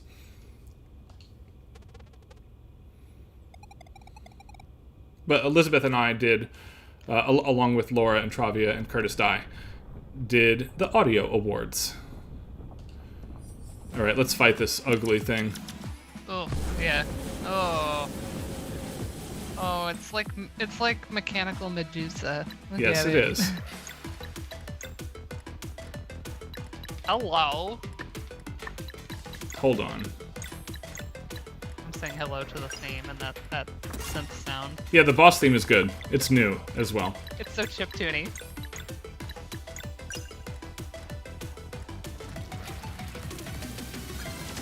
Oh, that Yup. Messenger right there. It's very satisfying. So Messenger right there.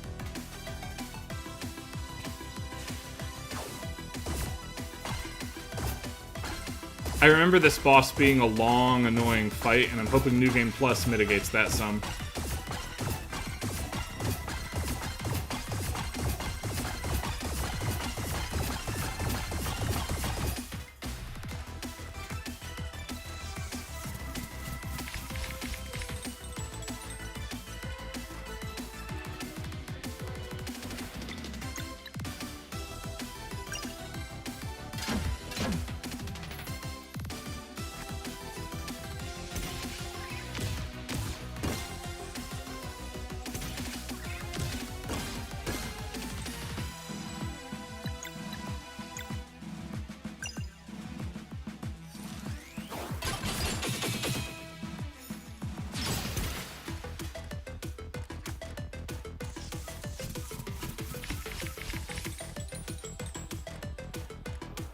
That's a lot of greens. Holy smokes. Hold on a second. I gotta do some thinking.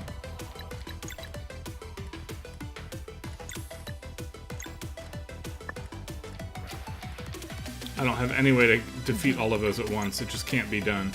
Just like I keep giggling at the orchestral hits. That little one. It's Maybe the we most try this. messenger moment. It is. Sorry, I'm having to only think in terms of ludic terms for a minute here. God, Andrew, we're gonna... don't you remember when we streamed this? When we streamed Everybody's Gone to the Rapture? Oh, it's clipping for me again. Okay, I'll fix that, because now's a good pause point, actually. Wherever is a good spot.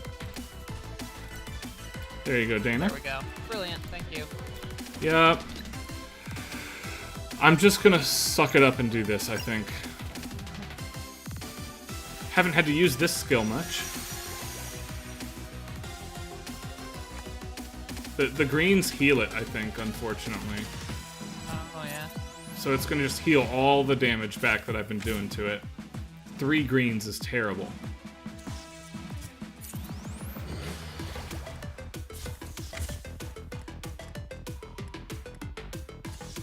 The track is so good.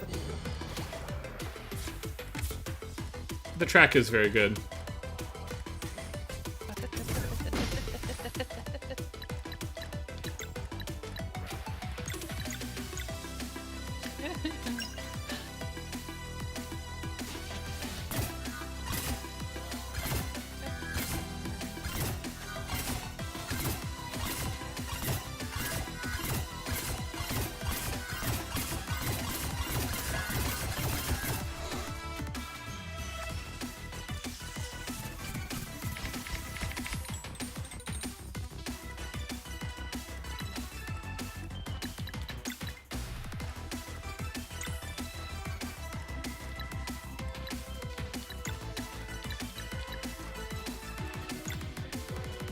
Let's do it.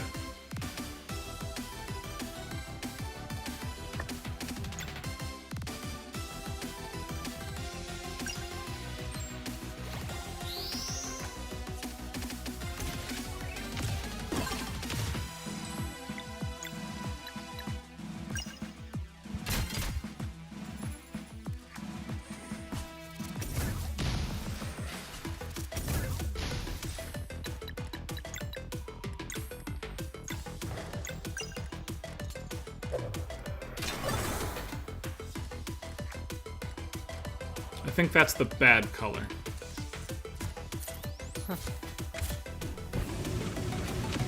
Yup. Okay.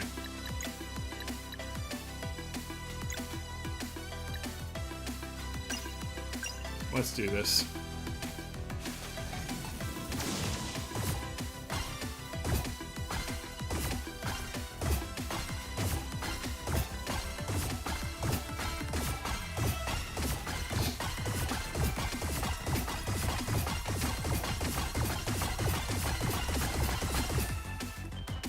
Okay, that hit like a truck. We're gonna be okay.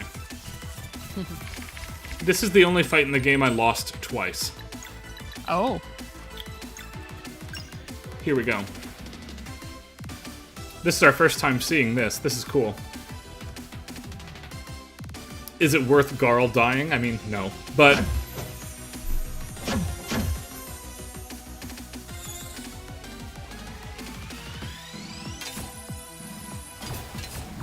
I agree. My higher purpose is to bake a large piece of bread for a dragon. Yeah. That's a baller victory theme for that. Alright. Yeah.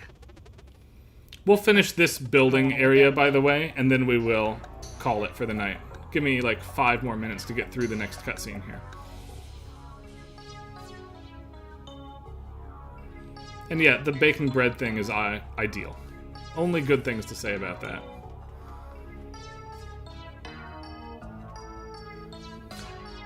I will say, I had a student come to me today, and I have a policy that it's really difficult to have a wrong opinion in private with me, right? Like, I'm here to educate. If you come here and you are ignorant about something, and man, I was tested because I had a student Yeah. come and ask if I had finished Sea of Stars, and he was like, "Did you finish everything?" And I was like, "Yeah. No, I've 100% of the game. I've done everything." And he was like, "Man, it would have been my game of the year, except for Garl. God, I hated that character." And I looked at this guy. Fail! Instant F. Drop, like, expulsion. How dare your student say that? Oh my gosh. Why did you even share that? That doesn't... No. Wrong. Objectively wrong. Yup. Oh my gosh. What is wrong with that kid? If they're watching, I'm sorry, but I will not. Right, I won't out who it stand is, and for that. any other students watching, I also won't tell you who it was who came and visited me. But I was so shocked, right? Like, Yeah, we will come to blows. we stand Garl on this In stream. Garl's honor. We are definitely in this house. We stand Garl. Right. Are you absolutely sure that this is what you want? You need an extreme willpower to make this happen. And he is. Cool. Behind the curtain. I like the mad scientist aspect of behind the curtain. Yeah.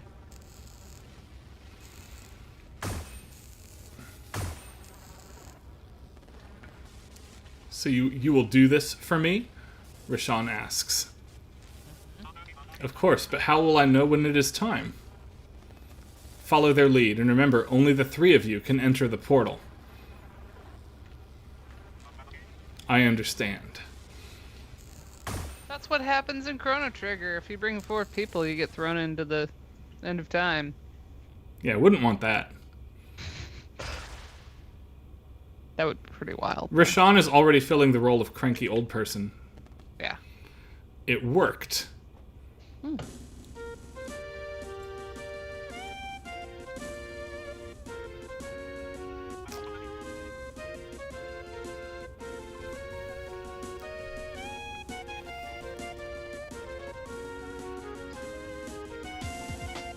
It almost... Okay, that went somewhere unexpected. Yep. I was gonna say the intro reminded me of Frog's theme with the pitch bends. Right. I feel like the pitch bends are like the signature of the composer here relative to the rest of the field, right? Yeah, I mean, there's a lot of pitch bends in them. Love the organ here. This is Robo's theme adjacent, by the way.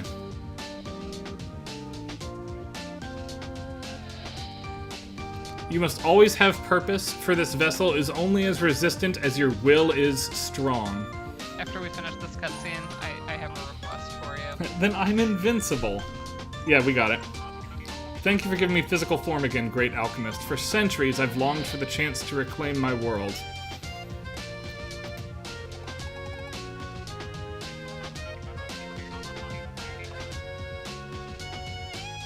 It's a video.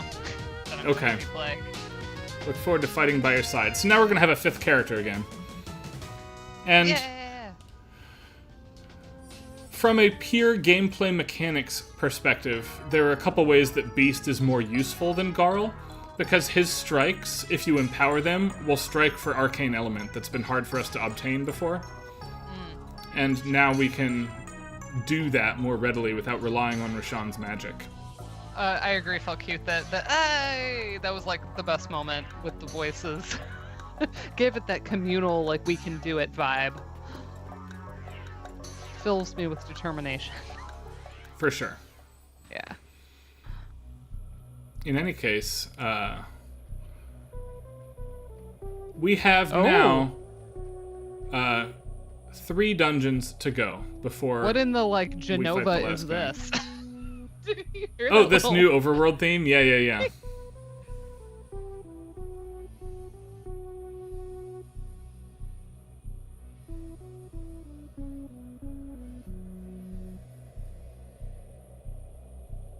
How are you feeling, by the way, Andrew? After all that travel, Yeah. etc. Alright, I'm gonna run back through the factory quickly, and then Dana, I'll save and queue up the video you want. Hell yeah. I'll Skype it. You won't be surprised. I have a feeling I know exactly what it is. I'm going to be very pleased with you if my guess is right.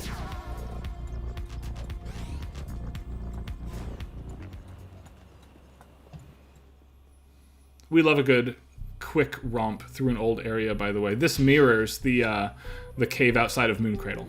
It's almost exactly the same distance in terms of run time. All right, it's camping time. Not clobbering time. That's different. I'm eager to test my Different new IP. form. Never been to this world. The magic in here feels familiar. That's good.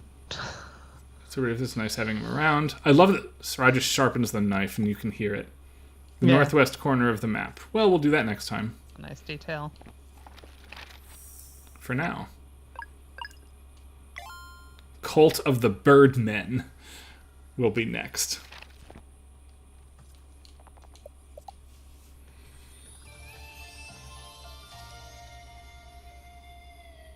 Okay, I'm going to set this up so Dana can also see it, so bear with me a moment, folks. We're going to close Sea of Stars for the night.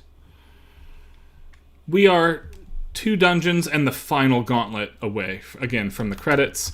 That'll be week 1, which is secretly week 7, sorry everybody, of this game. And then we have one more week for the good ending. There's a Castlevania-esque first ending in this. Not unlike Undertale, except mercifully they don't make you replay the entire damn game. So, good. Yeah. All right. It's in the Skype chat. Skype chat. That's here. And here. And Is here. it? And you'll have to let me know if it's what you thought. Yes, of course. It's exactly what I thought. I love you. All right.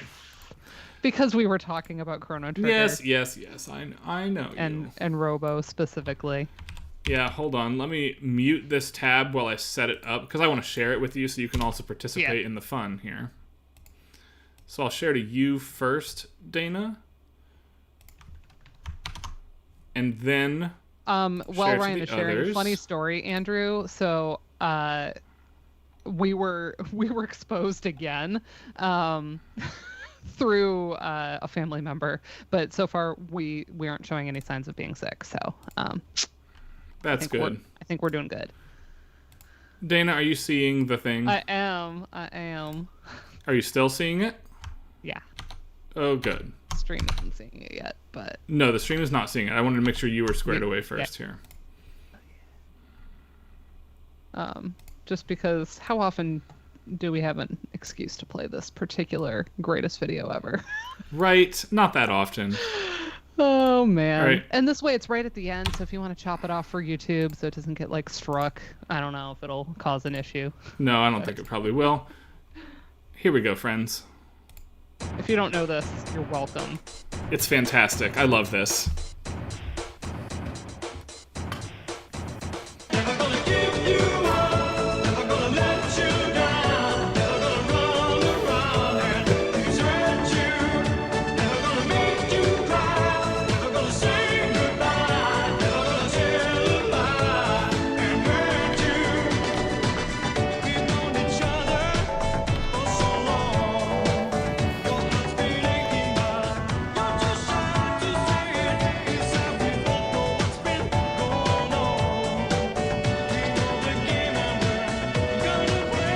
The game is Chrono Trigger.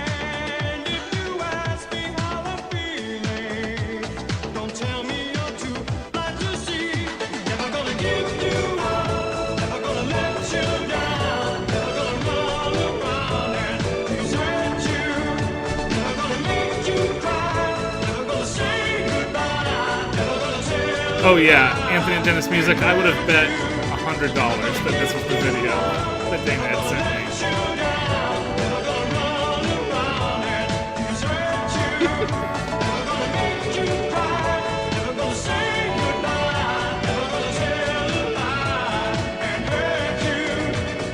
It's so perfect.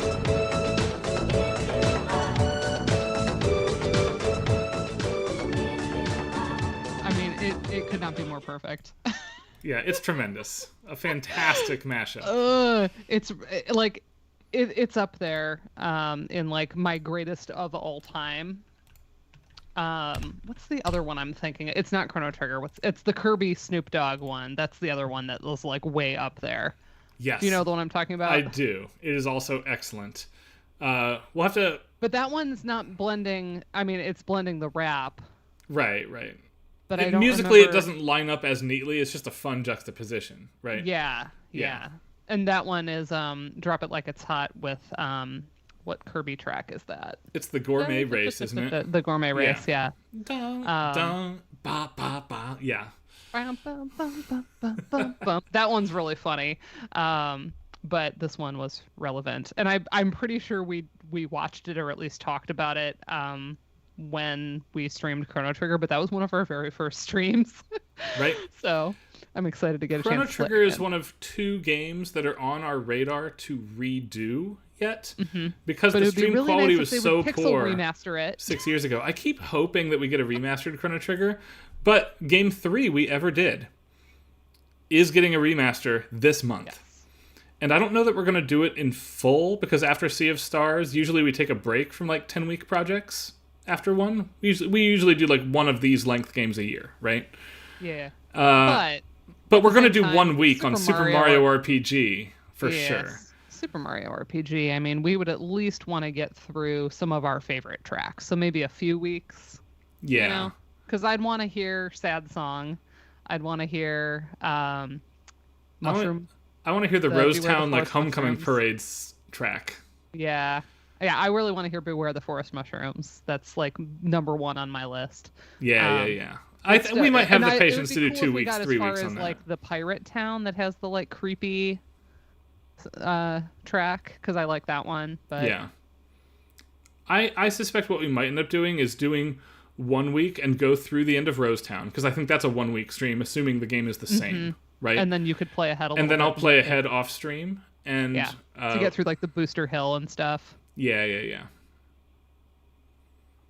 I think that might be the right plan.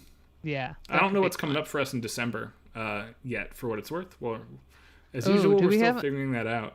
Do we have any like ridiculous holiday games? I don't know, but I do have plenty of stuff kind of in the works. We did talk about doing some of Moonglow Bay. That's on the list.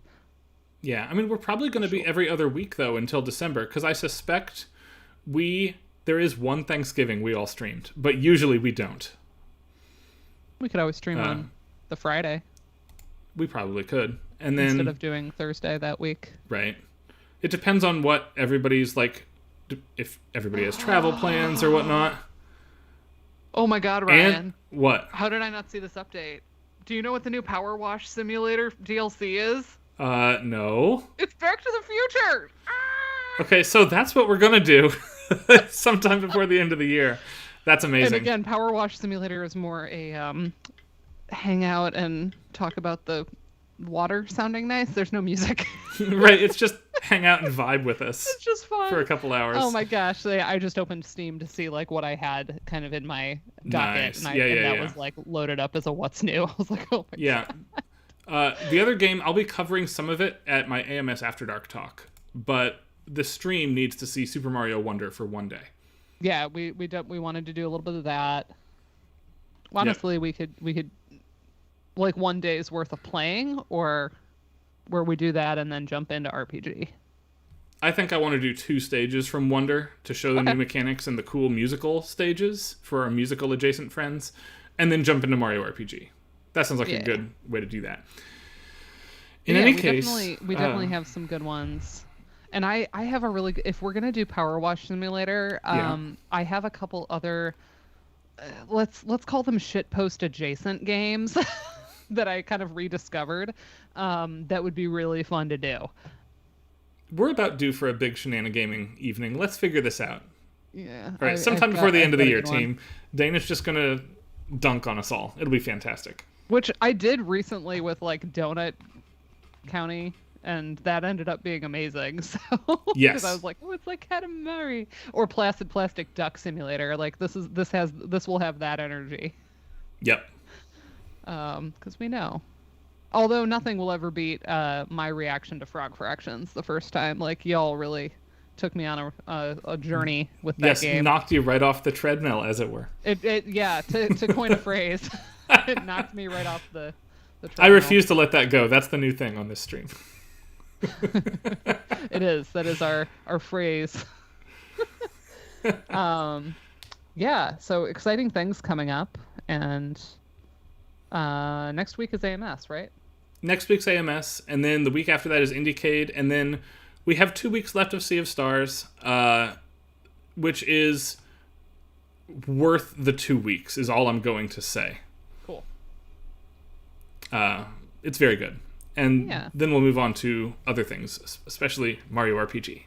But it sounds like we've got plenty. But we are planning on redoing Chrono Trigger. I think we've been holding out, like, since we have now gotten some of those early games before we were able to be like totally synchronous the way we are now. Yeah. Feel like felt cute in the others. The way we used to do it was Ryan would send us the stuff through Discord and then capture our entire Skype call, and then just like we were just like one block. Some of our early streams, if you go back in his channel, are in that format, but you'll hear that we're watching on the delay. Or it was before Discord. You would watch the Twitch stream. Yeah, and you actually had to hear yourself doubled too the whole time. Yeah, we had to listen to ourselves doubled, and then anything we say is behind because we're saying it as we hear it, and then it's like after it's happened. So it's a mess. So even if I had smart things, and we kind of prepped for those because early on we didn't know we were going to keep this going as like a long-term thing. That's right. But we've learned a lot. But we've been hoping to redo Chrono Trigger because like it's such a beloved game, but we've been watching all these other games get these beautiful remasters. And it's like, okay, this is like such a loved game. Why is this not already happening? Yeah, it's a tough one to revisit though because man, people have feelings, the big feels. People have feelings, big feels. Well, they had big feels about FF6, and we did that. I know it. Big feels about My FF7, bucket list, and then forever. I think we'll let everybody go for the night here. My bucket list remaster for Chrono Trigger is I don't want a pixel remaster because there's no way to outdo the pixel art in a pixel art style. It's perfection. Mm-hmm. What you could do, because Akira Toriyama is the art lead for Chrono Trigger, I want it in the brand new Dragon Quest 11-12 engine. Full 3D remaster on the scope of Final Fantasy VII Remake. Except don't change the gameplay or the plot. Just give me that lush art and new music. And new music, yeah. I would be okay with that. Yep. It would really give us a lot to talk about. Those end up being really productive streams for us, the kind of comparative remaster. We've done so many of them now, like Link's Awakening was one of those. We even did it in kind of a different way when we did Link to the Past and Link Between Worlds, because looking at like the kind of modern sequel, modern sequel. It's not a new game, but we've done a bunch of those, so it ends up being kind of a useful thing. But yeah, we should let y'all go. Yep. If I'm going to see you at AMS, I look forward to seeing you. Otherwise, we will be back in 2 weeks for stream 250. Oh yeah, we didn't Holy mention smokes. that. Yeah. Because we've been talking about all the early days. That's right, right. Yeah, the next stream we do, we're waiting until after AMS so that everybody can be around again, will be our 250th one of these. Oh my gosh, we should do something which special. is absurd. We're doing Indiecade. We are doing Indiecade Awards, which is pretty special already. But like on the level of we all coordinate, like we all get like a bottle of champagne or something. I you know what I think mean? that, like yes, it like, merits something like that. where we can like cheers each other from afar, like some kind of celebratory thing that we all do. Yes, and I'm planning on having Elizabeth join us that night also because of the Indiecade connection. Brilliant. Is Elizabeth aware? Yeah, we've been in DMs about it. Okay. Brilliant. That sounds great. Yes. So yeah. I think the same shared drink is in order. And Elizabeth, will you be moved by then? Because it could double as like housewarming celebration. Since you mentioned you're moving. That's right. So we can cheers. I don't know where in the process the move. The new is. situation. She says yes. Okay. Yes. Excellent. Great. Well, that I'm looking forward to it. And yeah. Yeah. All right. I'm gonna for now, we'll see you on I should grade, but I probably Blah. will I have do to a stay stream up for another that. hour and do laundry, so that's what I'm gonna do, and then record my I after do dark have talk. to pull sheets for the in-laws, for the guest room. But Man, don't you hate being like in your I late did 30s wash them all, sometimes? well, I have I this did start the responsibility to process of do. doing God, that that. sucks. yeah, I'm excited for paella tomorrow. So if you follow me on Insta, hit me up. You'll see my probably a picture of the Spanish feast I have planned for tomorrow. Nice. Yeah. All right. Bye for now, team. See you in a couple weeks. Yep.